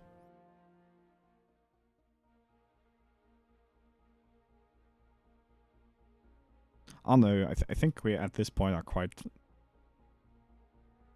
like, I mean, it's going 170 knots course of 327. We don't have altitude, but because I said our AWACS is a 2D radar. I'm pretty sure this thing is friendly, so we're at least going to declare it as neutral.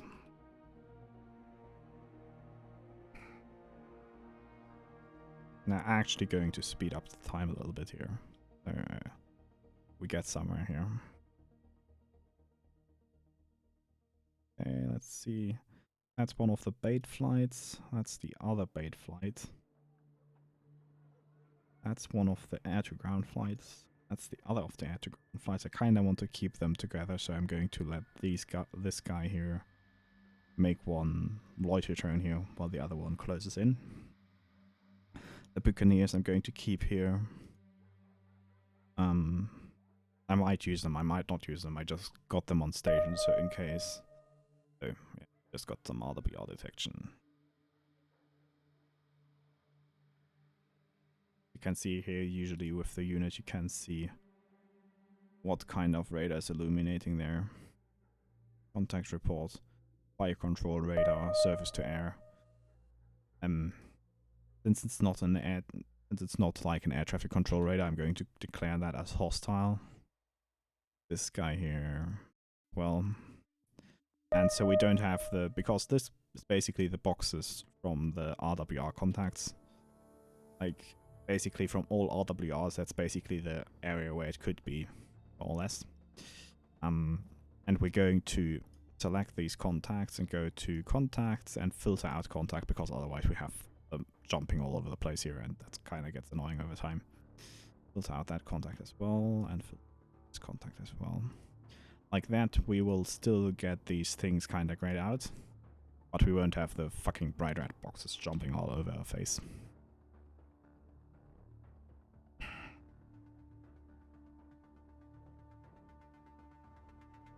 Yeah, 170 knots like kind of gave it away as something not too dangerous.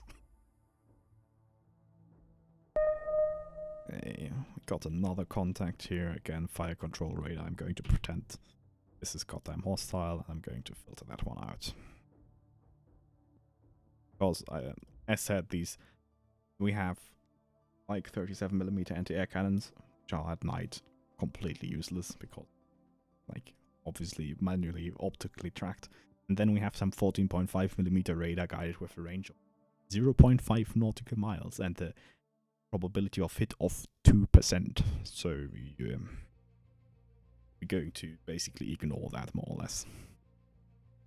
Biggest issues really are, like, the only issue is the mix, if at all. Okay, what's this? Okay, this thing is doing 300 knots, so I'm quite happy to declare that neutral yet. Although it's not tracking fast, I don't know. Could very well be tracking for some of the airports down here.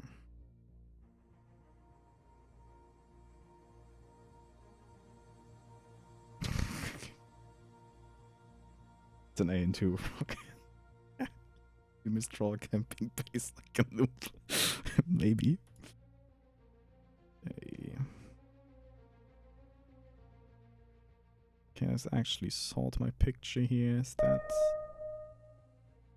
Okay, we got another detection by RWR. Okay, again. Oh wait, no. Okay, this is actually airborne contacts. Again, we can see contact report, fire control radar, air-to-air short range. So we're going to guess these guys here are hostile. If someone else is flying around here with a hot air-to-air radar, then well, fuck off. Glorious Breton. Okay, what do we have here? Okay, that's one of the air-to-ground flights. That is the second air superiority flight. This one is one of the bait flights. One is the second bait flight. Let's move that guy here.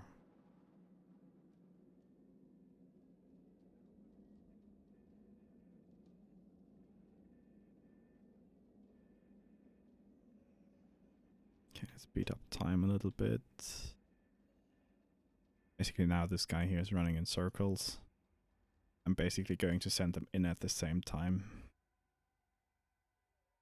And you can basically see these guys here are just RWR contacts, so their area of ambiguity is kinda really big.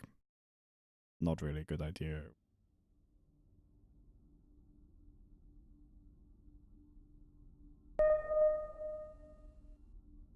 Hmm, 187 nautical. There's that contact. Should have clicked up to contact. That. Completely unknown, okay, whatever. Okay, 170 knots again. I think this guy's kinda not interested in us. Going to keep that as ambiguous. This guy here is doing 170 knots.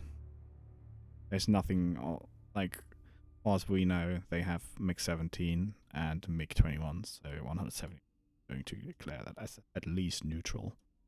If it shoots us, it will instantly be declared hostile, so yeah. They just have rear aspect missiles, so it's kinda less of a gamble. Okay, and now since we have this guy here, basically now at the same phase as this guy, we're going to tell this flight remove its waypoint and attack the airport. Actually, I'm not sure what to... Okay, let's reverse that order and let's manually target stuff here. Okay, first we should look for the terminal because we're supposed to not hit that.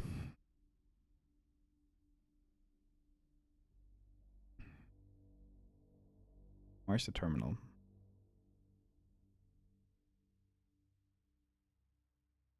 Okay, whatever. We're going to attack.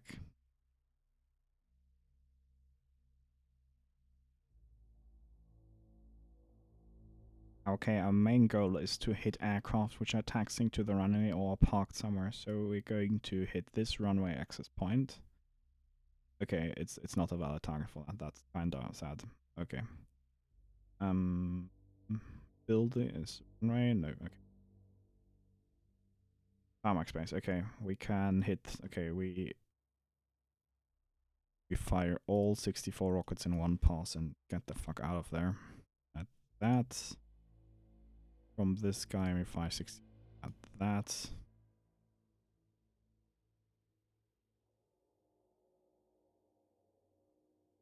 Actually, reverse that. Allocate. Let's hit off. Yeah, okay. Hit this one with 64. And then take this second strike flight and hit the medium-sized hangar with 64 rockets.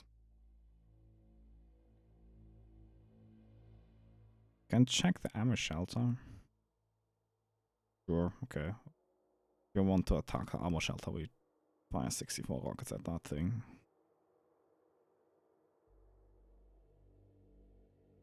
Okay, so now they should automatically... Wait, what you doing? Yep. Okay, now they basically turned in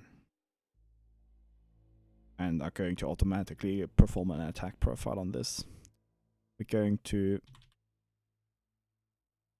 put these guys directly in their face, put them here, and step up their throttle to military.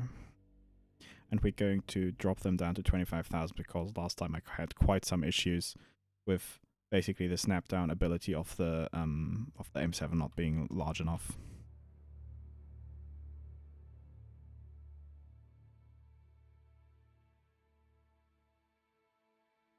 I think we will actually go all in here, switch the Buccaneers all to military power, and hit them basically with all we've got here.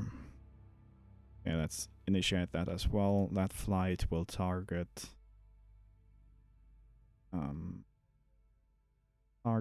how many runway access points have 1, 2, 3, 4.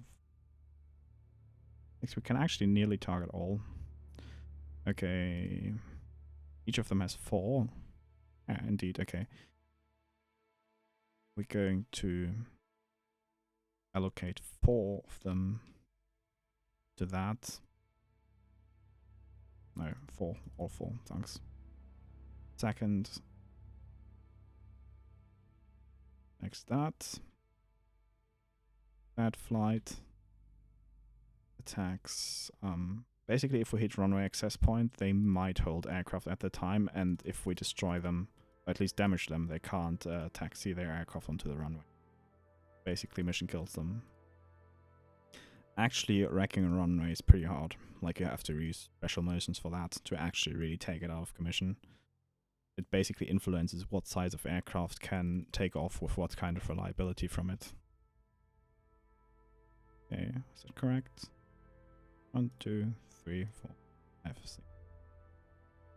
Oh. Okay, 4 allocated, 4 allocated. Okay. Now we can remove these waypoints from these guys. Okay. Ideally, we have these 2 guys YOLO stomping some guys on the floor. Then these guys come in here and hit the runway. Meanwhile, the rest should keep whatever takes off at that time at bay and then just run. Take the money and run and try to shoot some stuff at the ingress. Basically, since they don't have anything in the area, and I'm basically trying to do as much damage while they're still on the ground and basically just prevent them from taking off. Then we can just bomb shit later. Okay. Perfect. We're going to tell these guys to disengage from that waypoint and start shooting this guy here. Okay, we're going to just tell them to attack this manually. And this guy.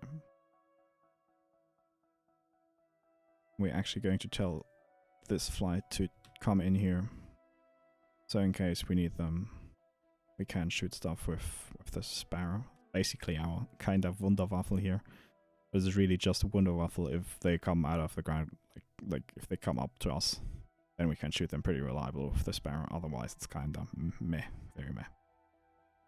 These guys did go to full afterburn on Mach 2. How high are these guys? Oh, they are 36,000 feet. They're going to get wrecked. That's really good. Really, really good. But I think he might turn into us and then we basically have aspect problems again.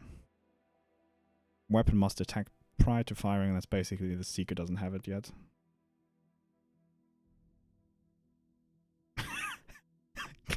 Good night, Dexter. I will do my best not to get wrecked by bow and arrow, Sam. Okay. Here we have the first shot. That's actually, I think he's going to get shreked. Pretty sure. That's so close. Fighter, haha, okay, it's going to explode. There it is. Boom. Final probability of hit 52%, result 32. Nice. Actually, really good opening. We actually might get the second guy here as well. Unable to engage imprecise target, they don't have him on radar yet.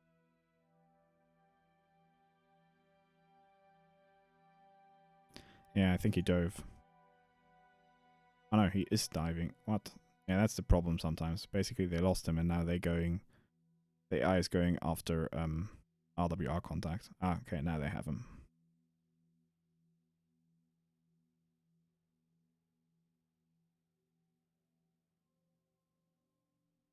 Okay, they know now it's a fighter. They're basically merged here. And now we have an exact classification by Mark 1 eyeball and we basically get the ranges.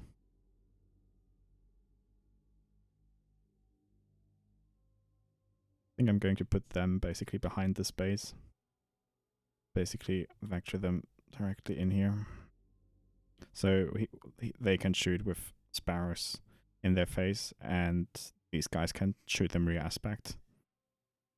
Now we're kind of here in a merge, which is kind of a bad thing because the AI is pretty bad at managing that. Okay, I'm going to go to unit view. Basically tell one guy to kind of break off so we can actually get some like separation here because at the moment they're just deadlock turning with each other. Basically bring the one guy out and then bring him back in. Basically want him to be 180 degrees offset.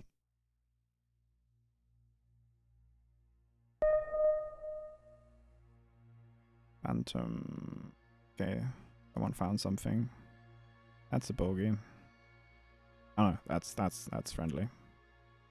Or at least not hostile. Ah, there. Yeah. Okay. Declare this neutral. 100 knots is kinda not an issue.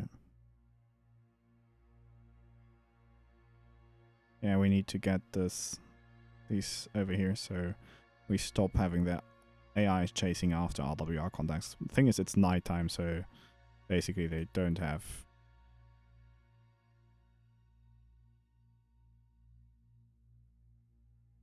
They don't really have really good luck with eyesight. Dogfighting at night, it's fine. But as soon as this guy here comes over, they should be able to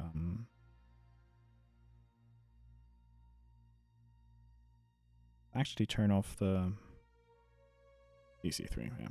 Actually turn off the radars on these guys. They don't need to be too obvious.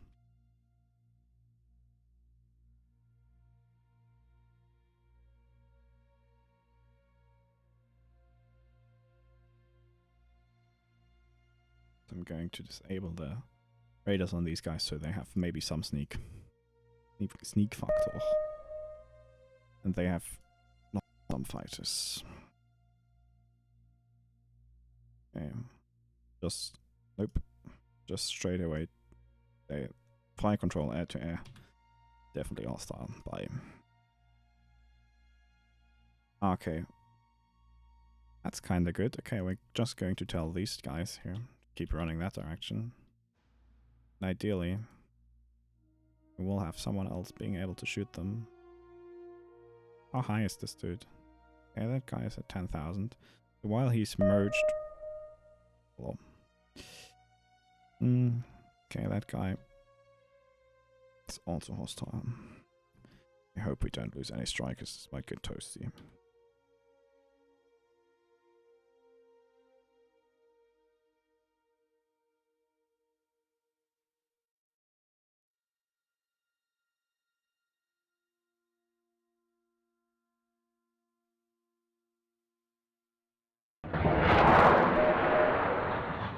You see, now that someone is coming up at them, they basically shoot them in the face, and these are the striking ones.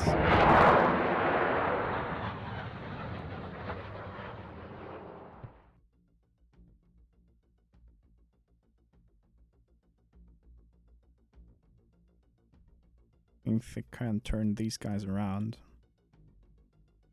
basically have them try to shoot something down here. Yeah, let this group actually attack this guy.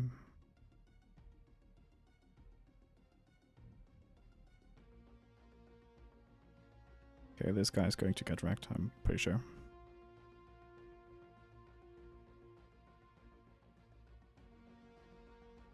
These guys are still merged with that dude. It's kind of ridiculous, but yeah. As said. Okay, we actually wrecked this MiG here. Whatever it was.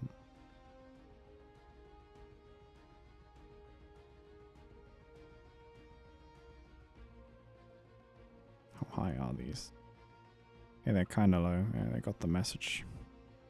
Basically just have to keep them suppressed while the strike package rolls in.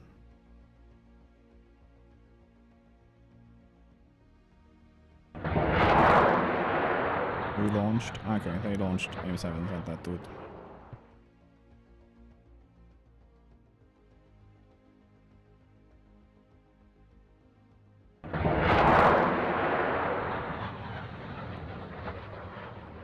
Don't worry, this guy here is definitely not friendly. Definitely hostile.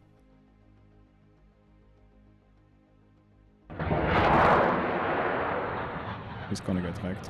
Oh. Let's see what happens here. Oh, that's maximum range launches. That's kinda not good. Oh. Yeah, it probably won't kill him. Yeah, that missed. That missed as well, yeah. Okay, I think they're going to kill this one.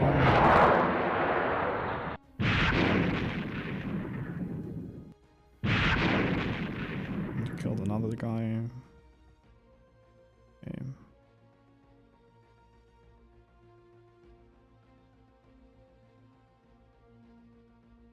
Okay, let's turn these to hold and let them fly this direction. They bingo, yeah. They have been merged for so long they did go bingo.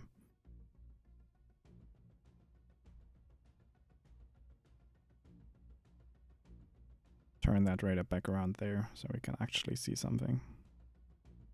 That was the sound of these guys. Wait, what? Here. Firing their rockets.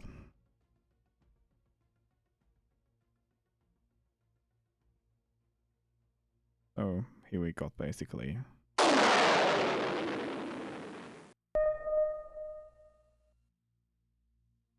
the news on, okay, this guy here is definitely on taking off while the aircraft is under attack. I think is pretty safely hostile. Okay, we need to get this flight out of there. They have 0 stuff remaining, so we're going to tell them to get the fuck out of there.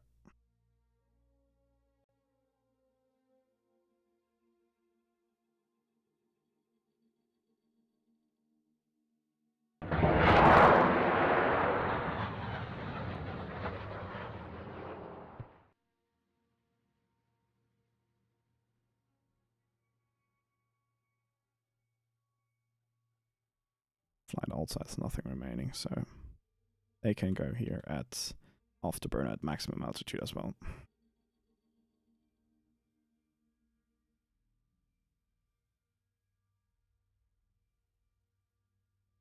These here are the Buccaneers. That's kind of a good thing. That guy's also most definitely hostile. Basically just going by the radar missions they bring.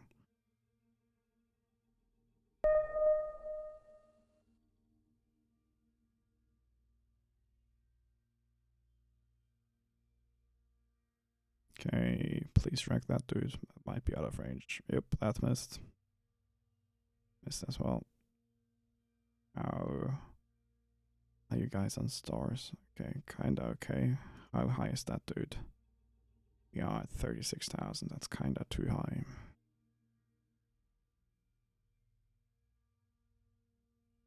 Maybe we can still engage that guy. Oh, wait, nope. Want to definitely turn around, drop all targets and engage that guy. Oh wait, do we want to? Not quite sure. Okay, let's move this guy here to keep our Buccaneers protected while they're all in. These guys here up here should be fine too. Yeah, he's down low. They're up high and fucking fast, so yeah, that's fine. Actually, we can tell these guys to RTB, and in case they get into trouble, we just intercept the guys behind them with these fighters. Okay, what's your excuse here for not being useful? That's hostile as well.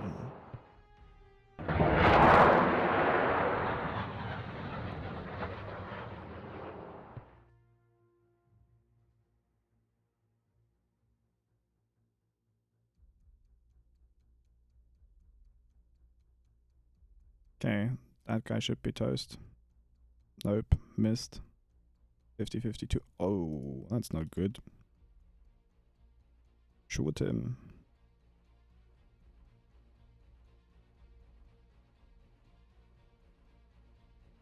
Okay, these guys should be able to drop their bombs. We actually want to engage that dude.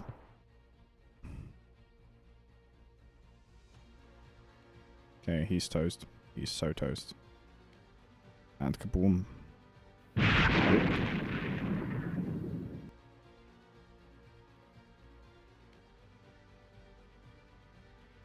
Okay, let's switch these guys. Don't have a good picture here. Oh, that's really bad.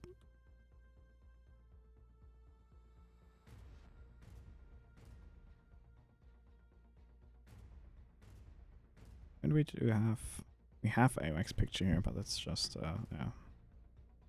Too shitty. Okay, these guys here are going to be merged. Okay, this is kind of... Okay, I want to split that flight and have one break off, so basically Bogey has to decide for one. Who launched the missile? Okay, actually, back to group view. Engage that dude. Thanks.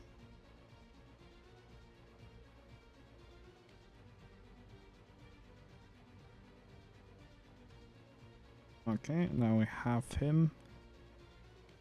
Please engage that dude.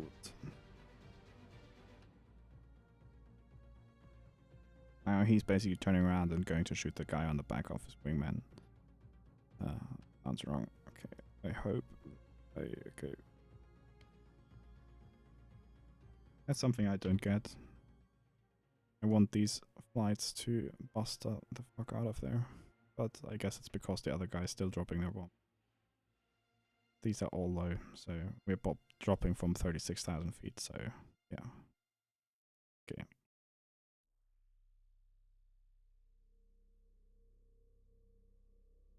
This guy, okay. Why is this guy not shooting this dude? Because he's only... that's not good. Okay, that guy only has aim lines left. See, he also has only M9. Basically, at this point, they're quality bait. Okay, let's actually.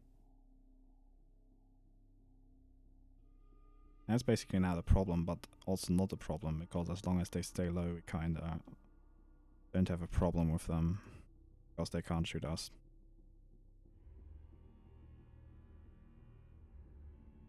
Okay, basically, objective now is get the aircraft out alive. We can't do that. Altitude, run, run, forest, run. Then I'm kinda happy here.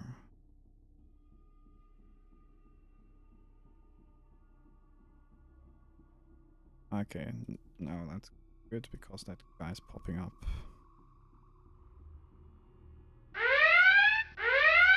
Oh shit. Someone got launched on. Really bad. Don't know who it is. Okay, jump to location. What? Oh shit.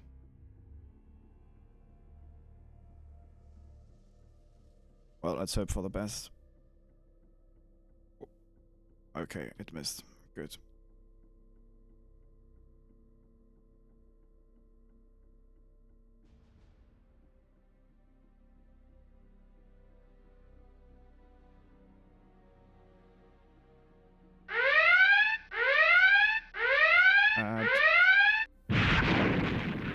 That's really bad. I don't like it when that happens. But yeah, a kinda risky move there. Problem when you run out of M7s.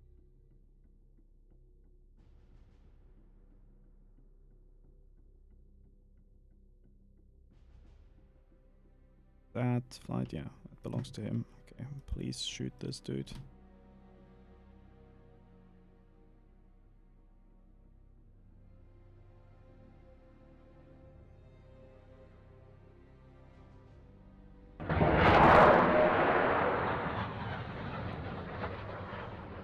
Okay.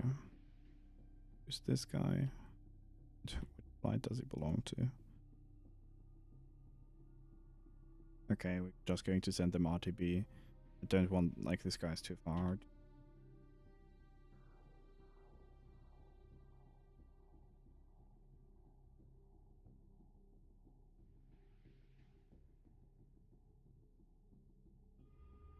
Okay, at this point, this guy doesn't have any URs. Try to get out of this situation. Yeah, I think I kind of poke it too high. Lol.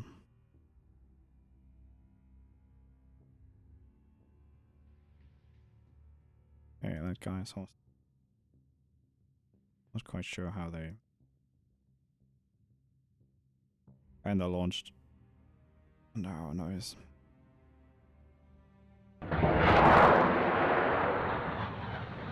Miss, unfortunately. Okay, let's sort what kind of flights we still have. You know, these guys are RTB because of bingo fuel. These are RTB because interest.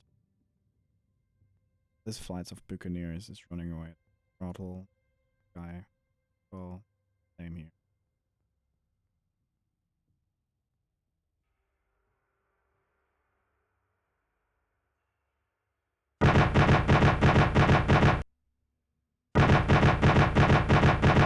People are actually merged in shooting guns. Amazing. Night, and they actually shot one down.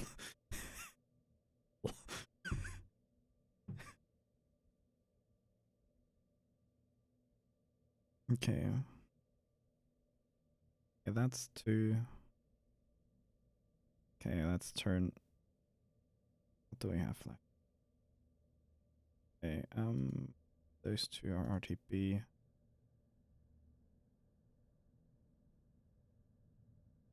Okay, let's turn these guys around and try to shoot something here.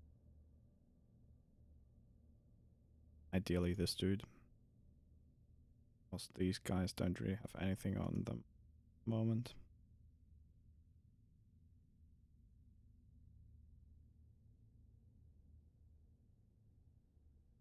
I want him just automate. Why is he so slow? Wait. I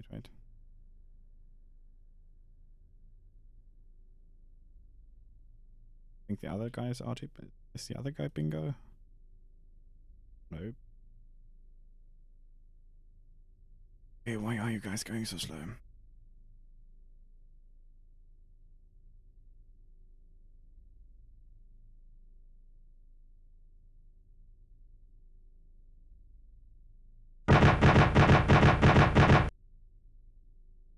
Okay, we just splashed another mic.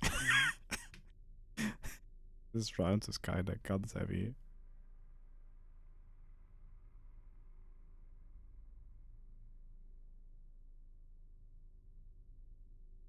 Shoot whatever, shoot something. No, mainly, well.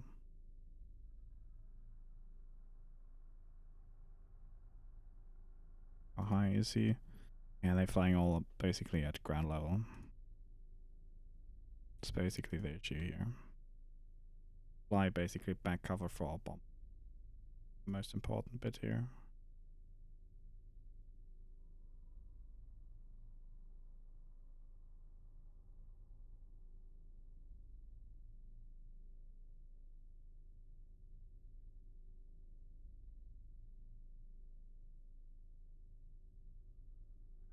Let's actually turn this flight around since they're not bingo yet.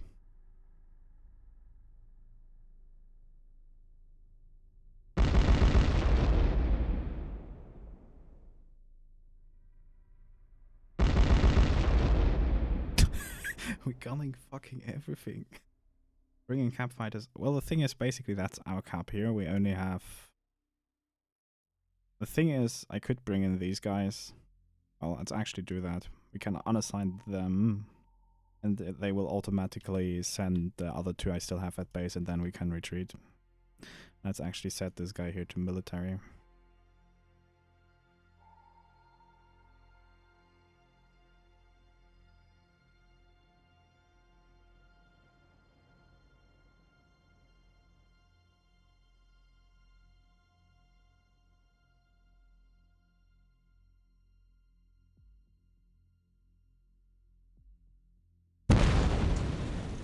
What? Okay, and we just lost another aircraft. Rip. To fucking guns attack. Yeah. Yeah, this round is going kind of badly.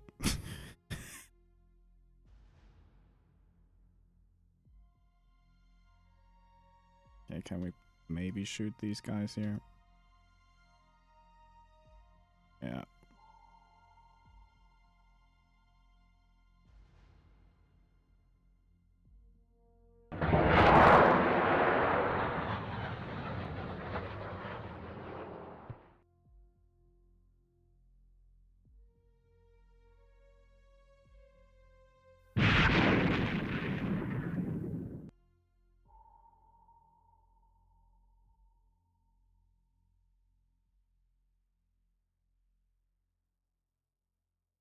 Be able to get this guy here.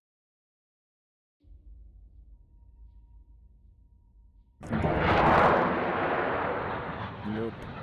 Boom. What? No, it missed. Unbelievable.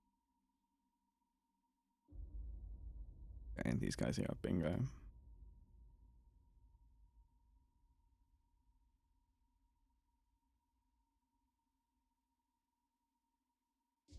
Okay, these guys. No, actually, I'm target them.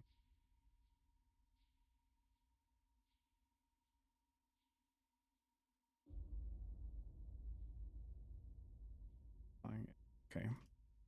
Plugging the deck. RTB. On the side. No, indeed.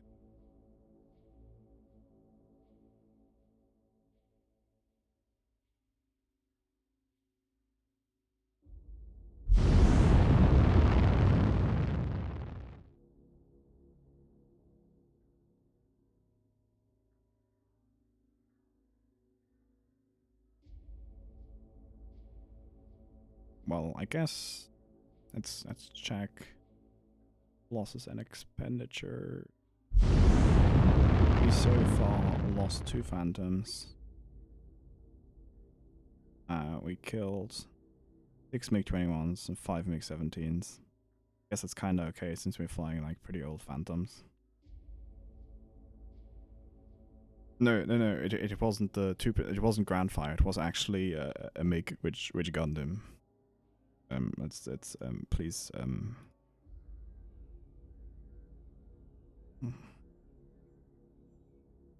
I want these 2 guys grouped. Yes. No, I'm going to basically tell them to run like hell towards the dude.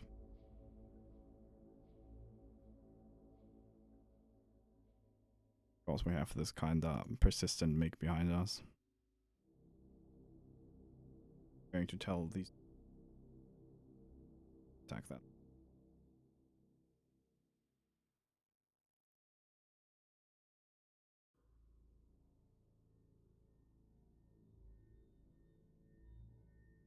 Yeah, kind of unfortunate that we lost those F4s there, but I guess basically there's 2 ways to play this. One way is play it safe and just shoot aircraft first round, and the other one is basically basically attack the airbase straight away.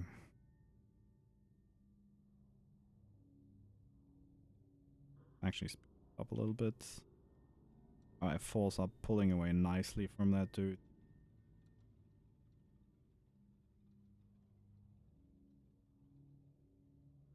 See what's down here.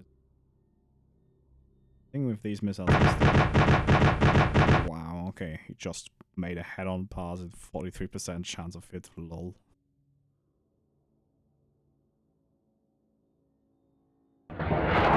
Missile. That was kind of textbook. Kinda like that, okay. See if we can attack that guy still. Have the fuel for that. Please, why? No, I didn't. Can we still attack that guy? Should be able to double team him there.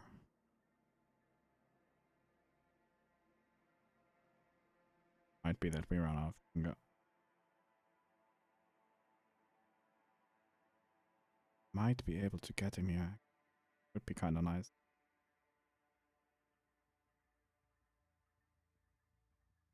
Please. Do it. Do it. Do I still have missile? Yes.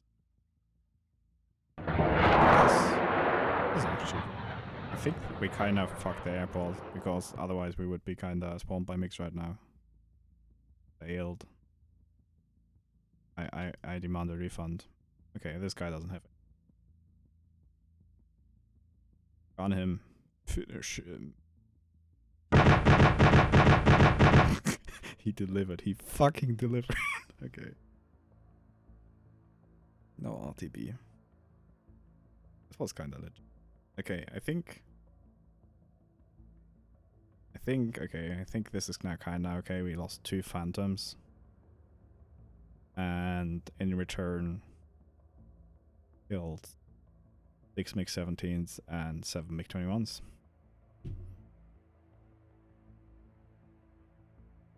So basically now we're going to have to RTB them all.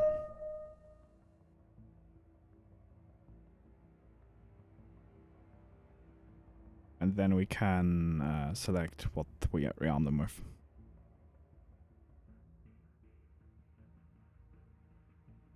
And actually check what's our scoring right now. Minor victory. Yeah, minus 25 points twice because UK aircraft destroyed, so we need to do some more damage.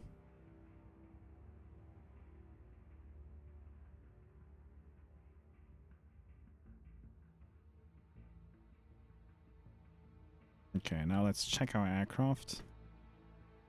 What we can rearm them. Okay, these guys here are going to be ready again in 40 minutes because I have first fast turnaround. These guys here are going to need basically 6 hours because it's an air-to-ground mission. They take forever to reload. This guy here is... it's really bad that we lost 2 Phantoms. I'm still kind of salty about that. Playing with the thought of all these guys have 2 sparrows. How much sparrows do we actually have left in the magazines? Actually have 0 sparrows left. So, yeah, of 120 sparrows. So we have basically 4 more phantoms with rockets, 2 more as air-to-air, and we have all our lightnings. Yeah, it was really for a ball. Guess that happens. Okay, so we're just going to speed up time here. Wait for our aircraft to be... Basically these guys here.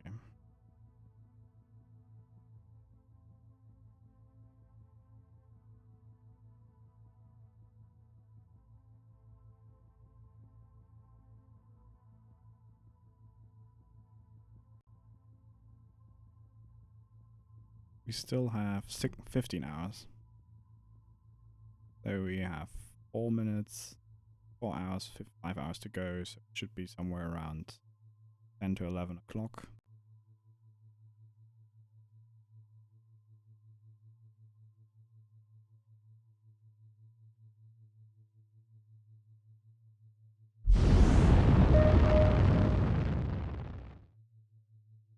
Oh, wait.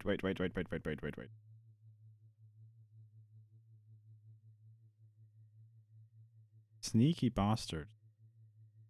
They actually waited until he's kind of out of cap. Okay, going to back that dude. Fire control radars kind of. We're going to tell this dude. Going to unassign him from that mission and tell on fuck A.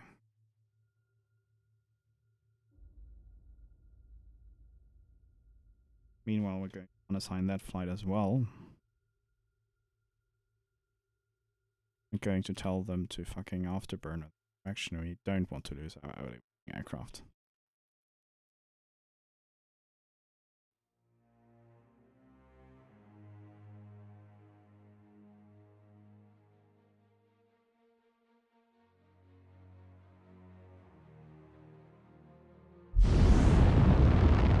To disable manual override.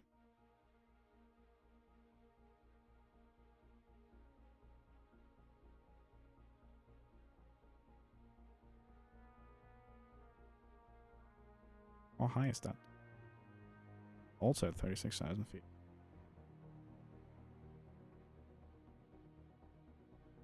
I hope we don't get head-on gunned. If we get head-on gunned at Mach 2 at 36,000 feet, I'm going to... Jesus. Okay, we kind of shot at him at Mach 2 in a head-on pass. They do that all the time. I think he's kind of... Oh no, we don't have the situation again. Shit, it's not. We're return fighting. Yeah. Going to tell one guy to go off phase.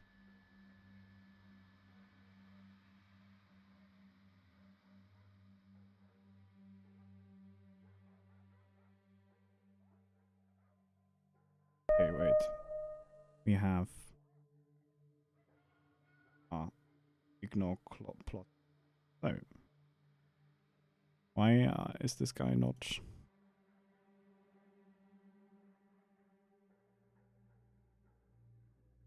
Okay. You... turn off phase. Why is this not working? Like, this is sometimes a frustration with this when you don't know why they...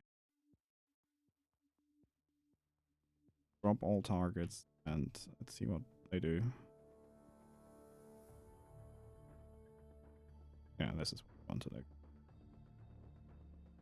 You guy, take that dude.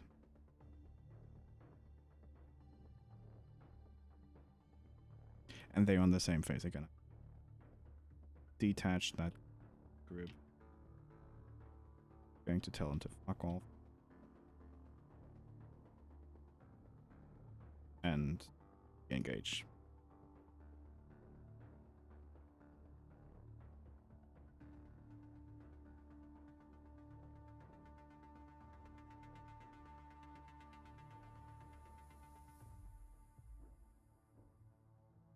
No, I can't. Like, this is really the pain, which something you could do very easily in a 2-ship, and the AI is just very sucky at it. Like, as said, like, this game sometimes tends to fall apart, like...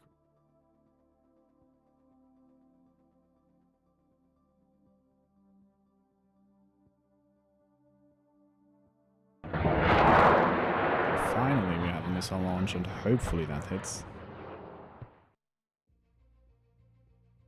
No, it fucking missed.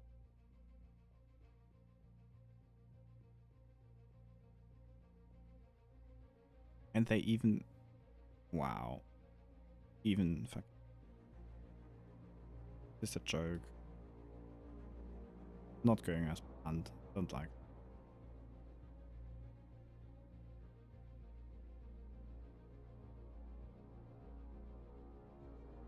Okay.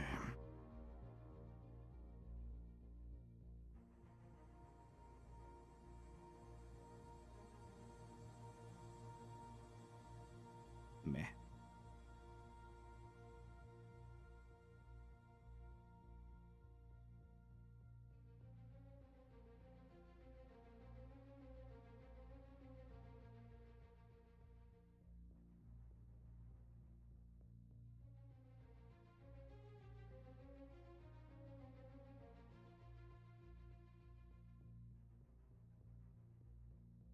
This guy to after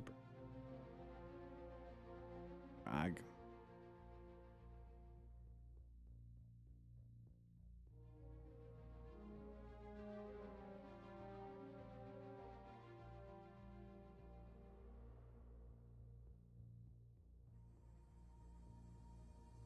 At this point he breaks off. And we're going to tell this guy to engage that guy. Oh. Him. Okay. And we get a launch here. Yes. Yes.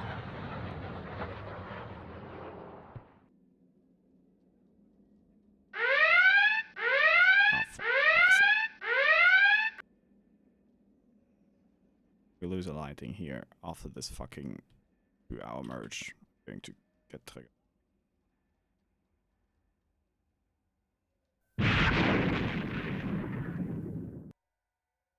RTB.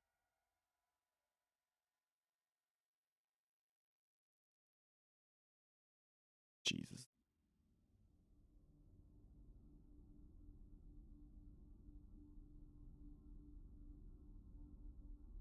I think actually don't have much of a chance.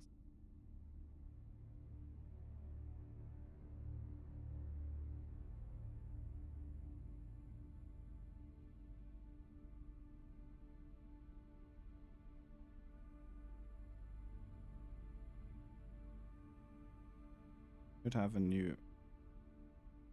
This is a new... Able to... Anyway.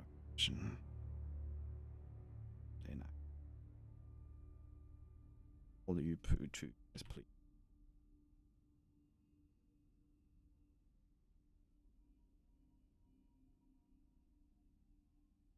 Might get toasty here. Oh, actually something useful happened. I'm amazed by this. Oh my god, we actually might kill them. No, okay, it missed. Nice. Okay. Oh, but all missiles missed. Nice. Okay, that guy has 0 missiles remaining, and that guy also only has guns remaining. Wow. Okay, that's 1 MiG down.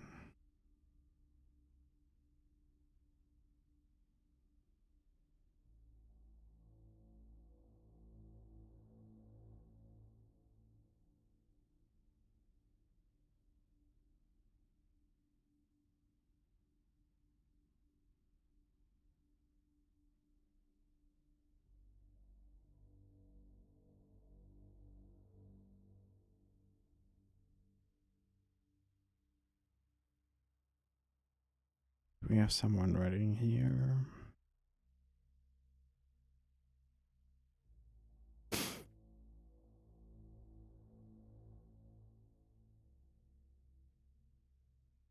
going to... Okay, we're going to scramble 2 just in case.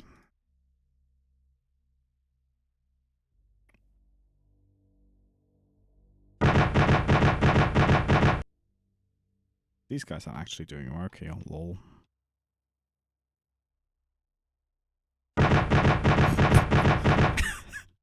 Okay. Okay. They just killed how many? I think they're really going for funky AWACS.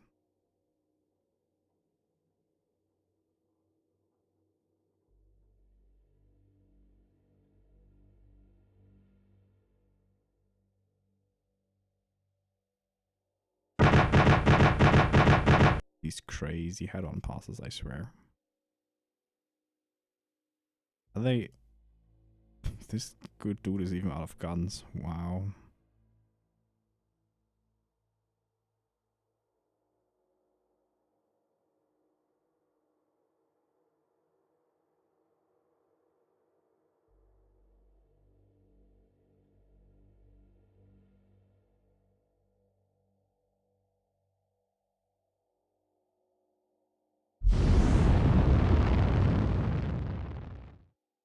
Okay, I'm going to basically send this guy off. Or are we going to get a solution here? We might. No, I think that this deflection is too high. Can we? We might be. Nope. What? Okay, this is like the first... Oh my god, this is like...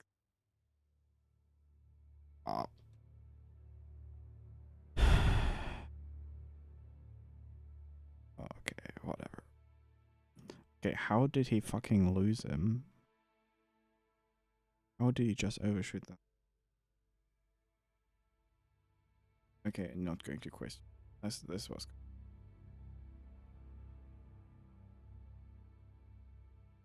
AWACS cap. Going to assign this one to AWACS, but I'm going to reactivate that one.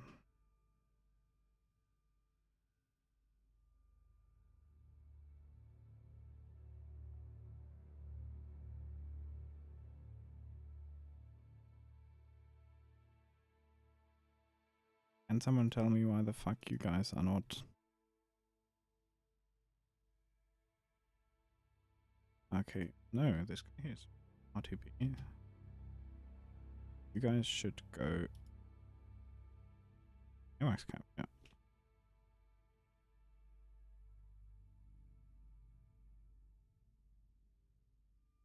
Yeah, this flight should be...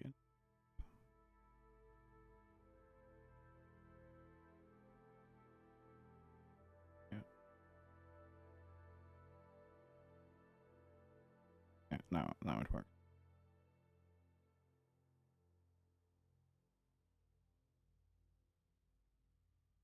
Go to bed, Michael. No. Go no. Not going to bed, not available. Not enough.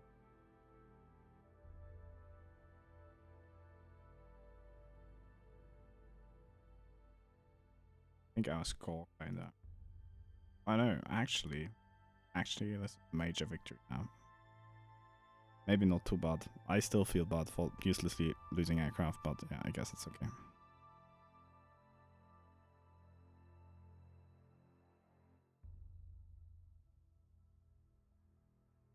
Last time I played this, I got away with losing no aircraft, but I kinda did play it less bold.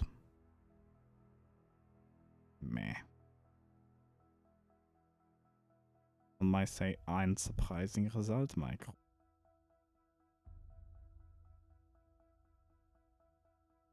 No, it's fine, don't quit.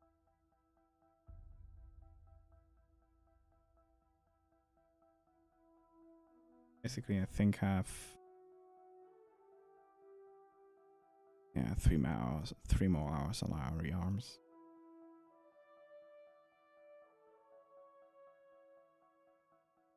Yeah, that's the error I have all the time. Like, they say someone fired on a friendly aircraft. I think it's because the runway is damaged and the friendly aircraft crash lands or something.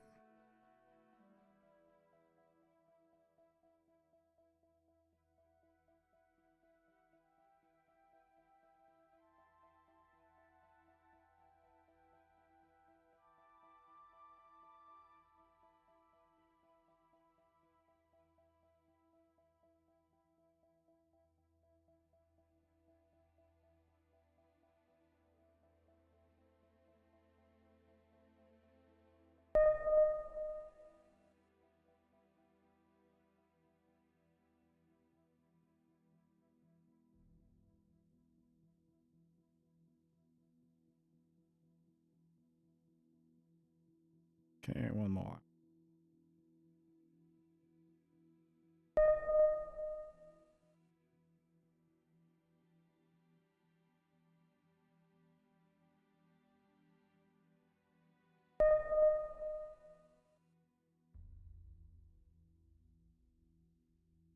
And more minutes.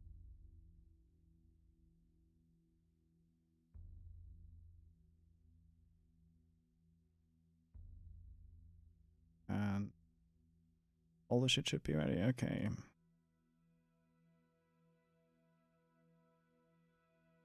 Okay. Launch this flight. Out to bait flights again. But I think at this point I shut down more fucking phantoms. These two.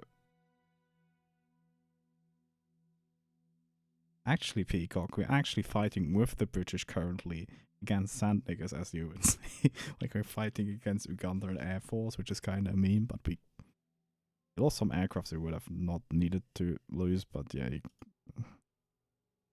my goal to not lose any is kind of, yeah, unrealistic. Well, no matter how good your Air Force are, you're always going to have some casualties.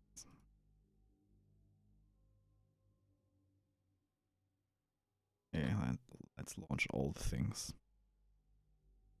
We can actually launch one with a recon pod. That's actually one feature we can show with that, which is battle damage assessment. And basically check. Okay, that's one of the, that's the superiority flight that goes down here. That's one of the air to ground flights that goes here. That's one of the bait flight that goes directly in their face.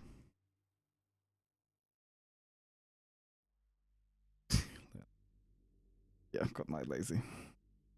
Thanks for stopping by. Oh, I hope you enjoyed the trademark. Okay, more bait.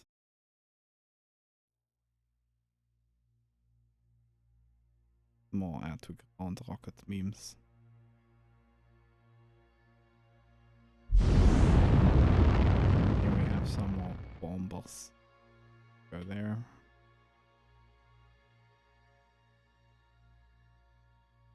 And here as well.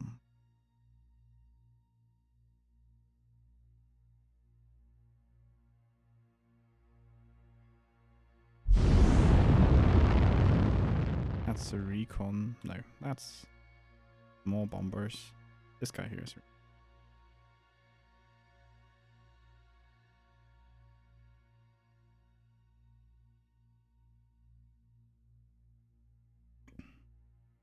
Where's our two air to ground flights? There's one. There's the other. Okay, that's kind of good. Okay, we're going to. This time I'm going to try to attack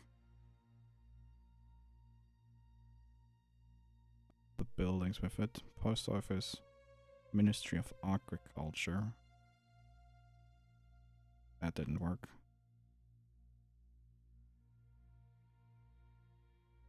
Button makes sense. Alt 60.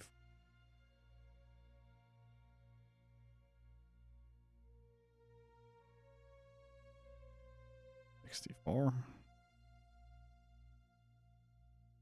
Other air to ground flight. Meanwhile, it's going to. Nope, not that guy. That guy. Going to target the airport. And these guys are going to target the airport. These guys are going to target the airport. And these guys are going to target the airport. I'm going to disable the current waypoints.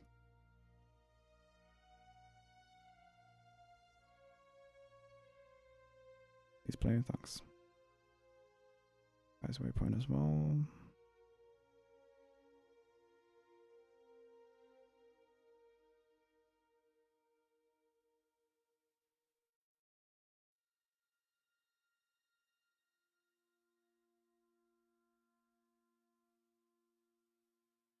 That guy's the reconnaissance aircraft.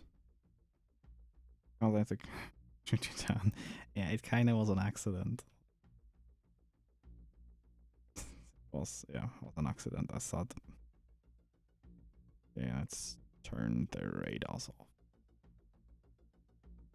It. Oh.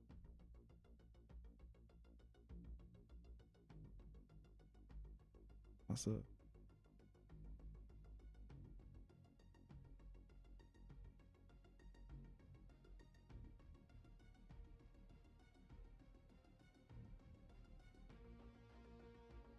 Wood off.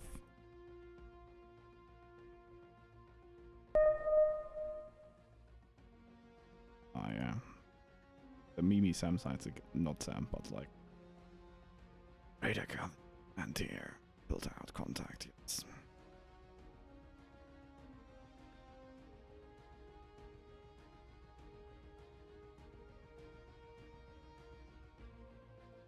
Okay, I'm going to get this guy down to 25,000 feet.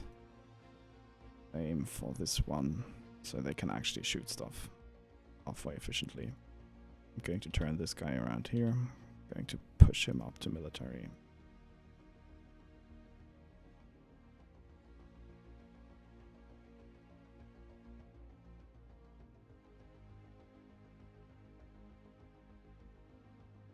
Okay, now that we're in radar range, I'm going to actually switch him to loiter until we detect anything.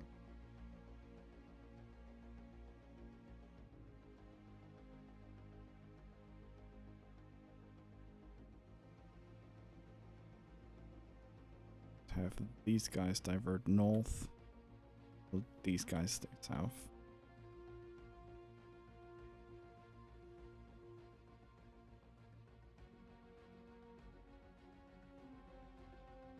This might actually work pretty well. I hope we don't hit civilians. Oh.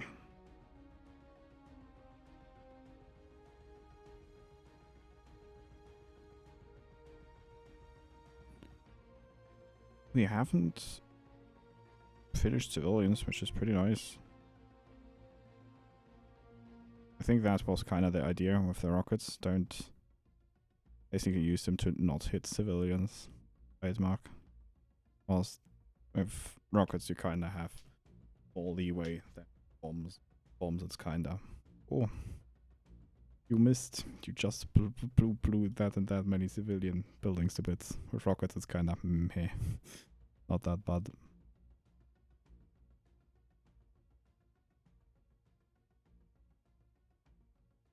Did they detach? Can we please regroup these? And have them loiter here because they still have valuable air-to-air missiles.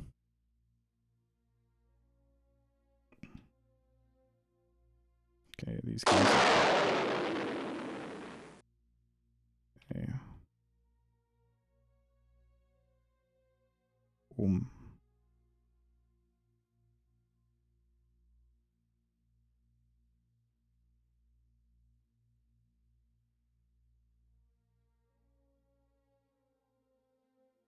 I have a feeling the Air Force kinda...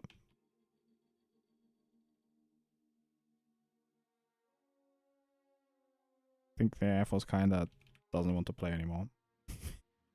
Put it mildly. Because otherwise, I would imagine they would have scrambled something by now.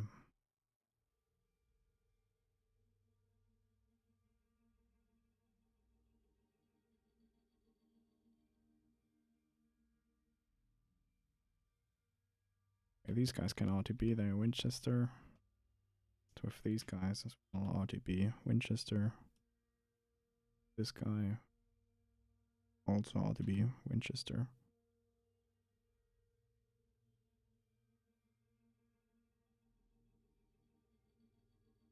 Okay, it looks like the Air Force kinda isn't interested very much in doing something with us, so we're going to send in recon plane and see what they have.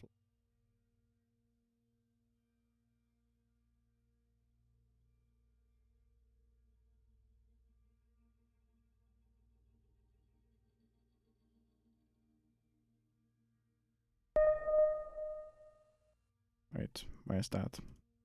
Oh, okay, somewhere in the desert, nothing taking off from the airport, that's good.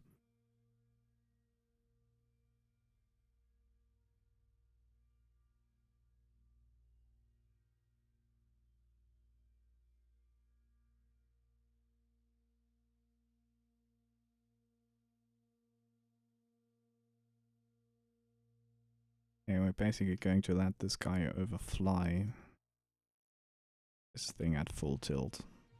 Let's see what he sees.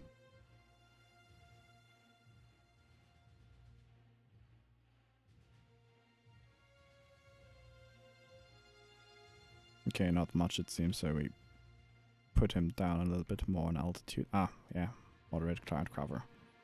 7,000 feet. Let's try that one.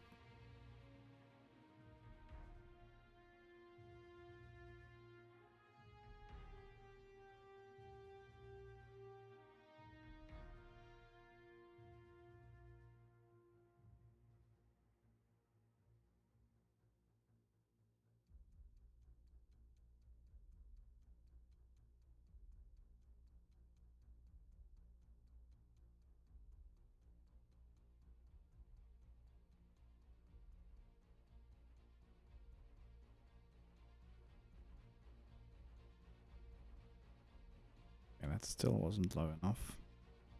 So let's go 500. No actual altitude of that dude.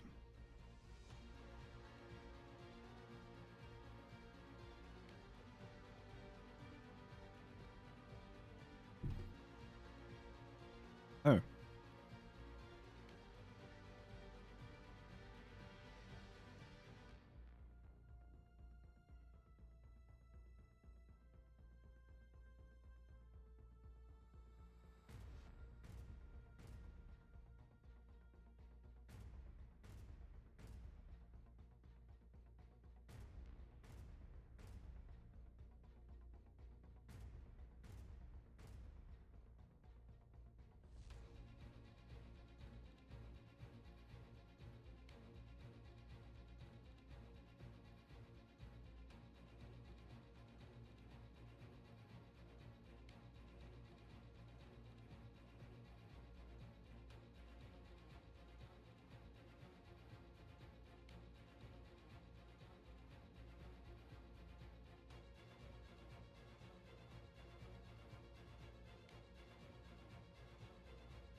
Yeah, that's one question. Do we want to strafe this on the ground? Okay, he doesn't have gun.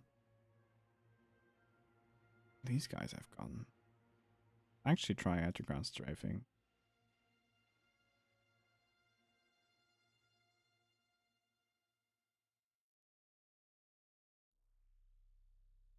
Can we strafe the stuff on the ground here? Let's see.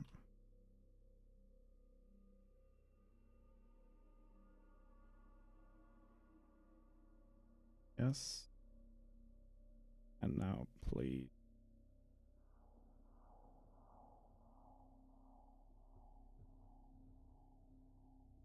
Yes.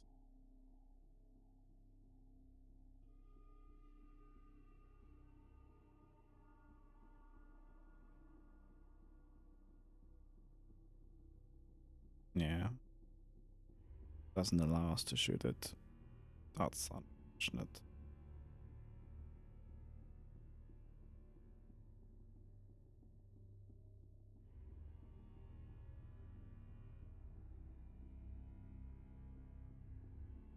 Okay, I think then I'm going to send everything RTB at this point. And check if we might be able to get one last strike in. We still have 9 hours to go.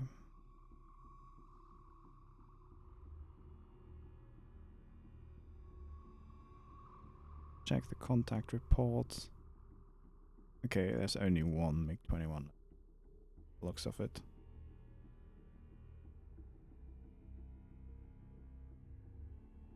Actually, check contact reports. Yeah, we saw one MiG-21 left here. Thing is, we can't look into hangars. What is this here?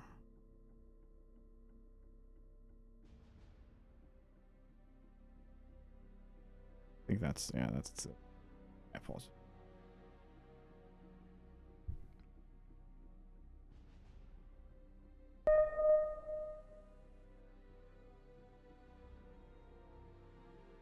Air, jump to location.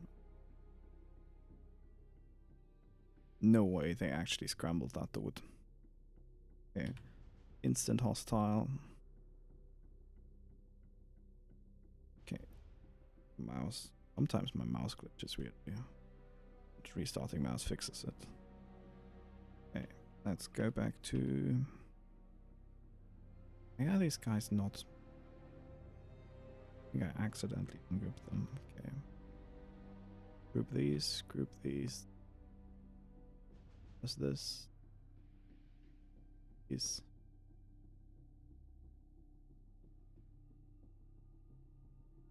Send them on a flank out here. Max altitude at afterburner. And then basically unassign these.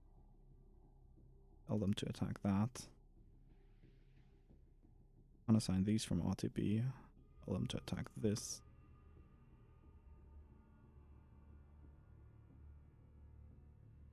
Unassign these. Tell them to attack that as well. Basically get pretty much fucked at.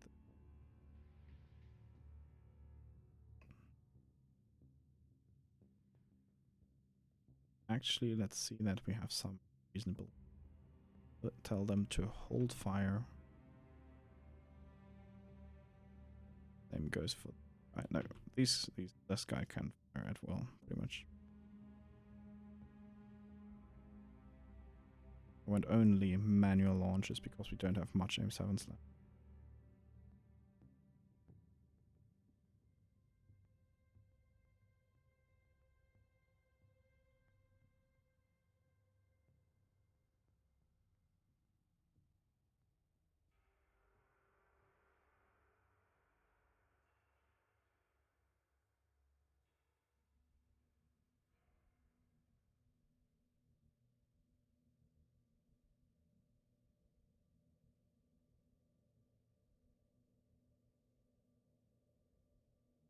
Okay, if we can, we're going to shoot him with the red tops.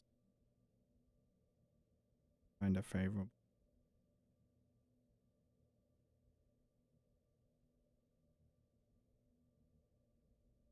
But I guess doesn't want to.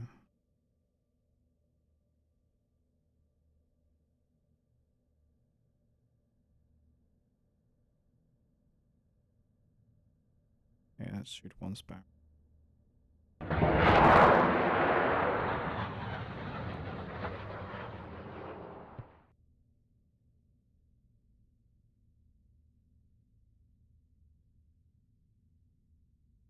Can we hit him? Nope, can't.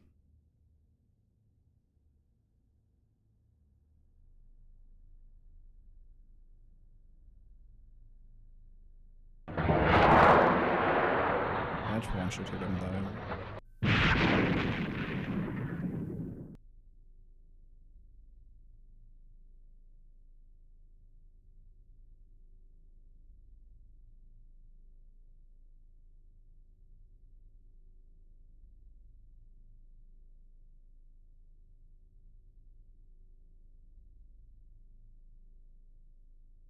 And this time, let's actually be kind of.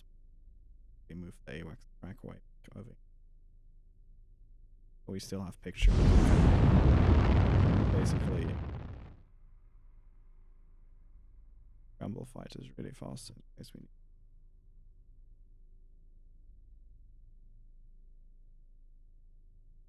What kind of.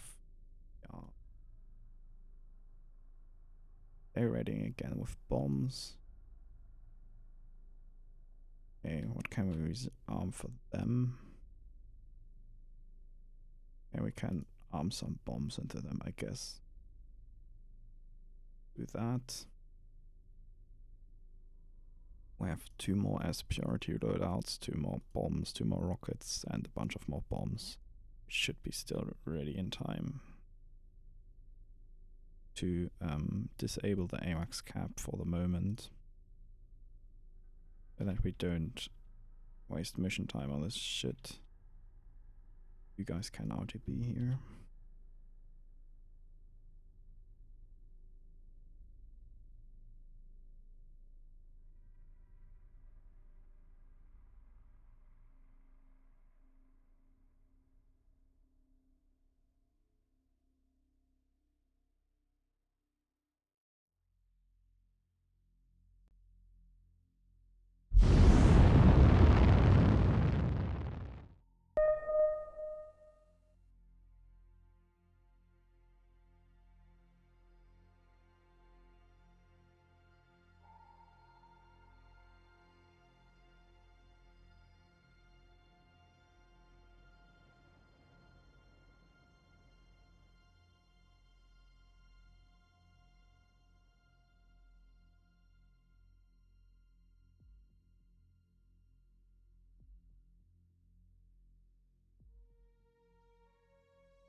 Could actually be something hostile.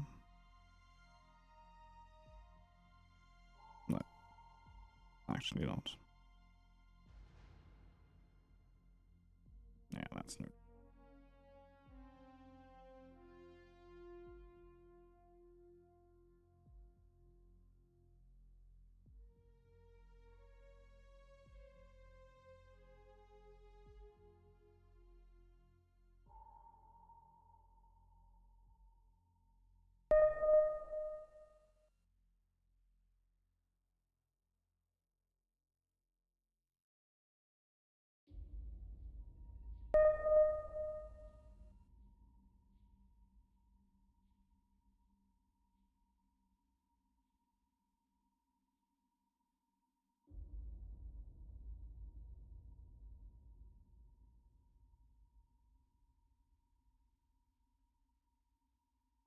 Okay, so here we are. Back. 30 more guys.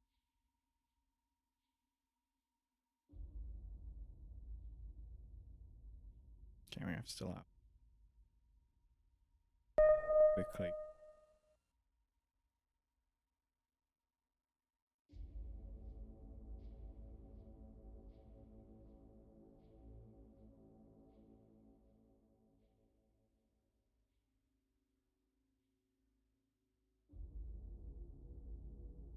Okay.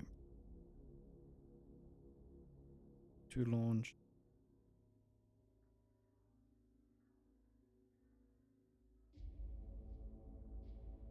To launch.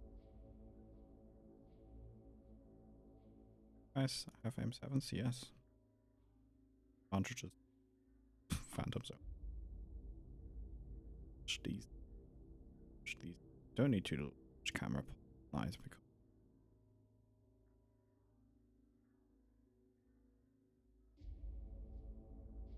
meanwhile we can assign that guy to AWACS cap. Going to. We only have 2 hours left to put all aircraft on station for that. Put it to active. We're going to same time we move the AWACS track forward again.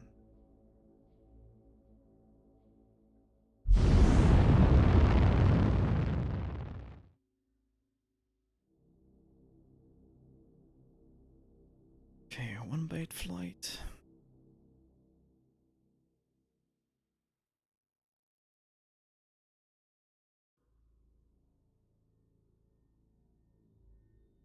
That's our priority flight.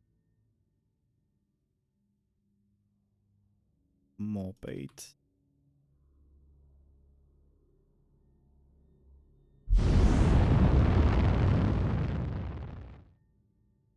There's one snap rocket. Jeez.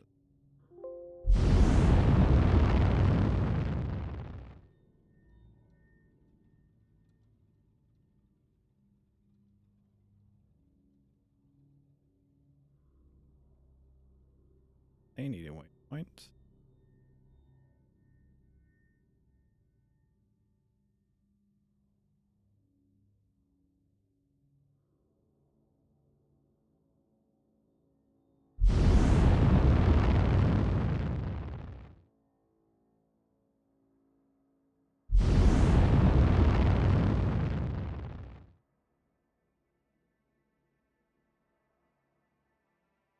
Oh, that's actually okay.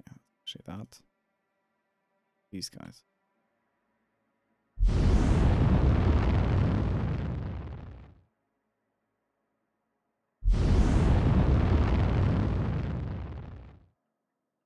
At night, we pretty much can't attack the targets in the city, so just basically assign all Buccaneer flights just to generically target the airport. Basically, do auto target.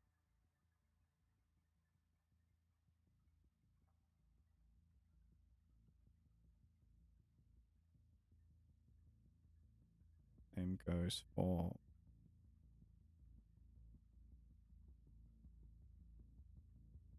guys.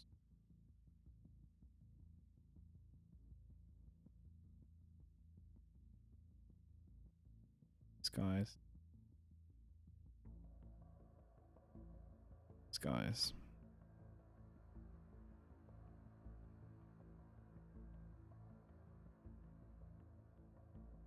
We're going to try to make them basically go on station all at the same time. One rocket.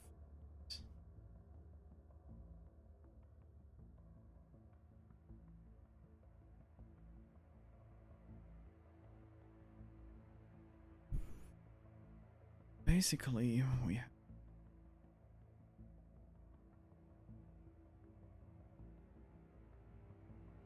that to wait here. That to oh, that to that to. Basically, when they arrive, we're basically going to have to give them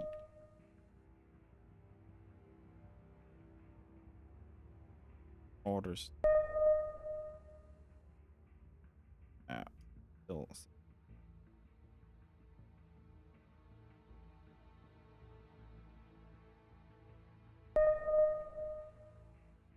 Basically, because we have been away for under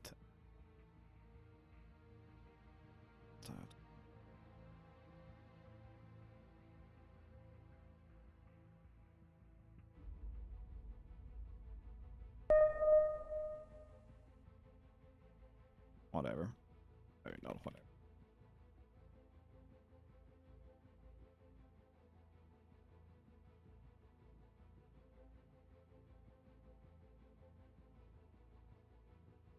Okay. That's the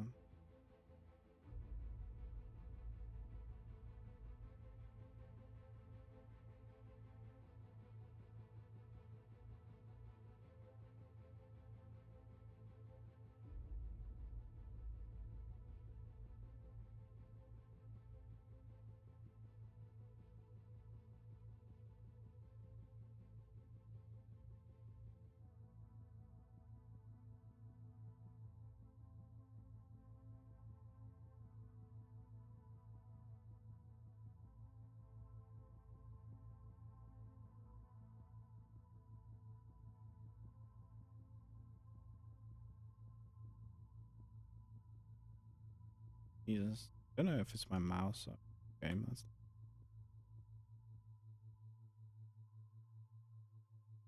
trying to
put them triangle around it. If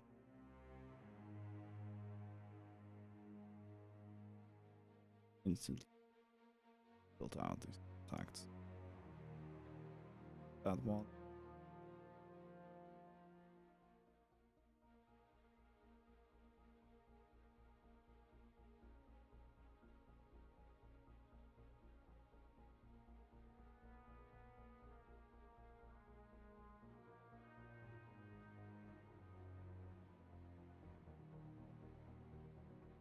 So basically now we have convergence zone of all.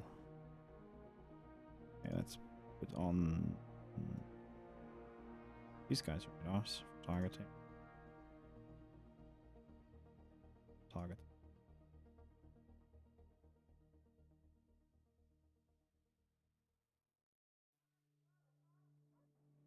Pretty much should some reasonable fireworks. I hope we don't. Please don't civilian casualty something here. Uh-oh.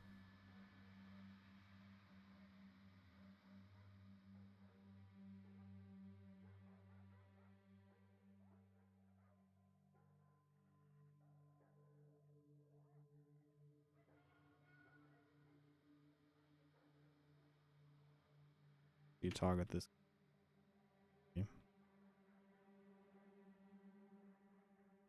Just for good measure, I would expect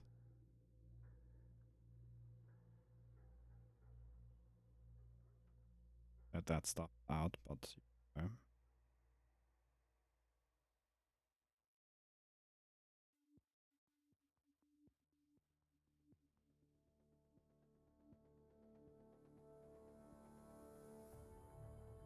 why? What?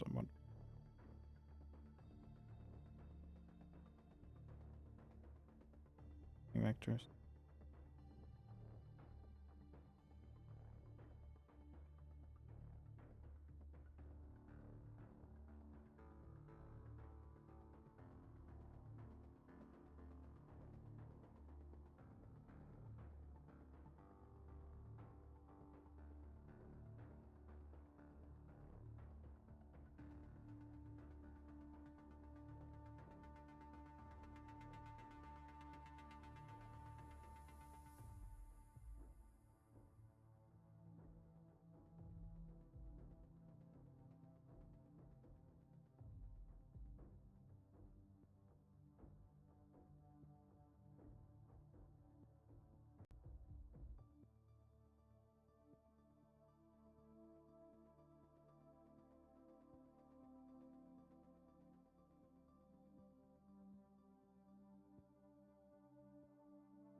Okay, so first going.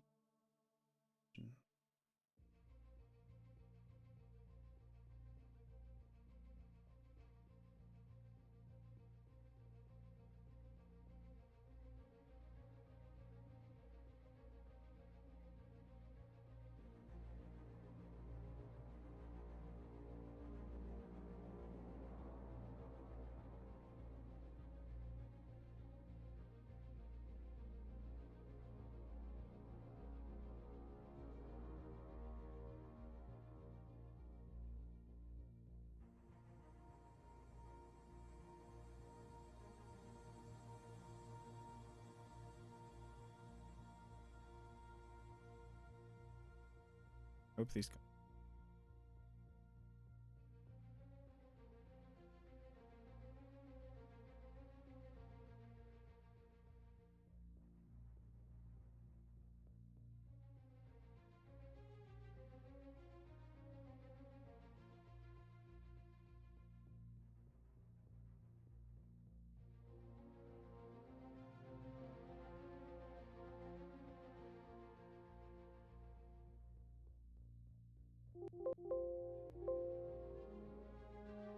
Performance. Major victory. Log. Did the last strike do anything? Yeah, we got one land facility in the last strike. The night bombing is kinda hugely inaccurate. Day bombing rate here at 10 o'clock did something. Neutral aircraft destroyed was not our fault. We didn't actually shoot anything. It's a bug. I think it's basically that if you damage the runway, aircraft can crash. This aircraft was bloody useless to lose. This one I legitimately didn't see coming. This one neither. This one got gunned. This one got a missile launch. I don't know why it flew so low. Usually it should have been at 35 feet, but it wasn't.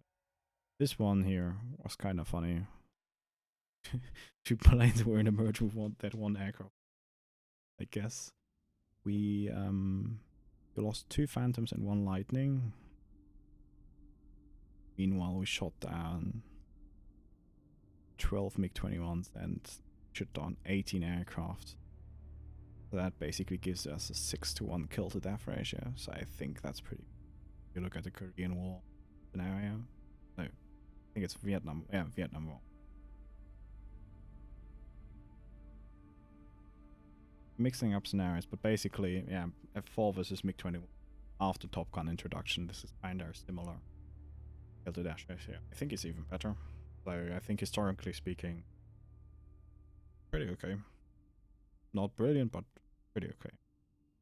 We could have had a triumph, I think, if we didn't lose our aircraft there.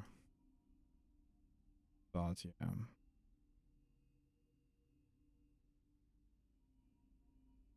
Yeah, I hope you guys enjoyed this.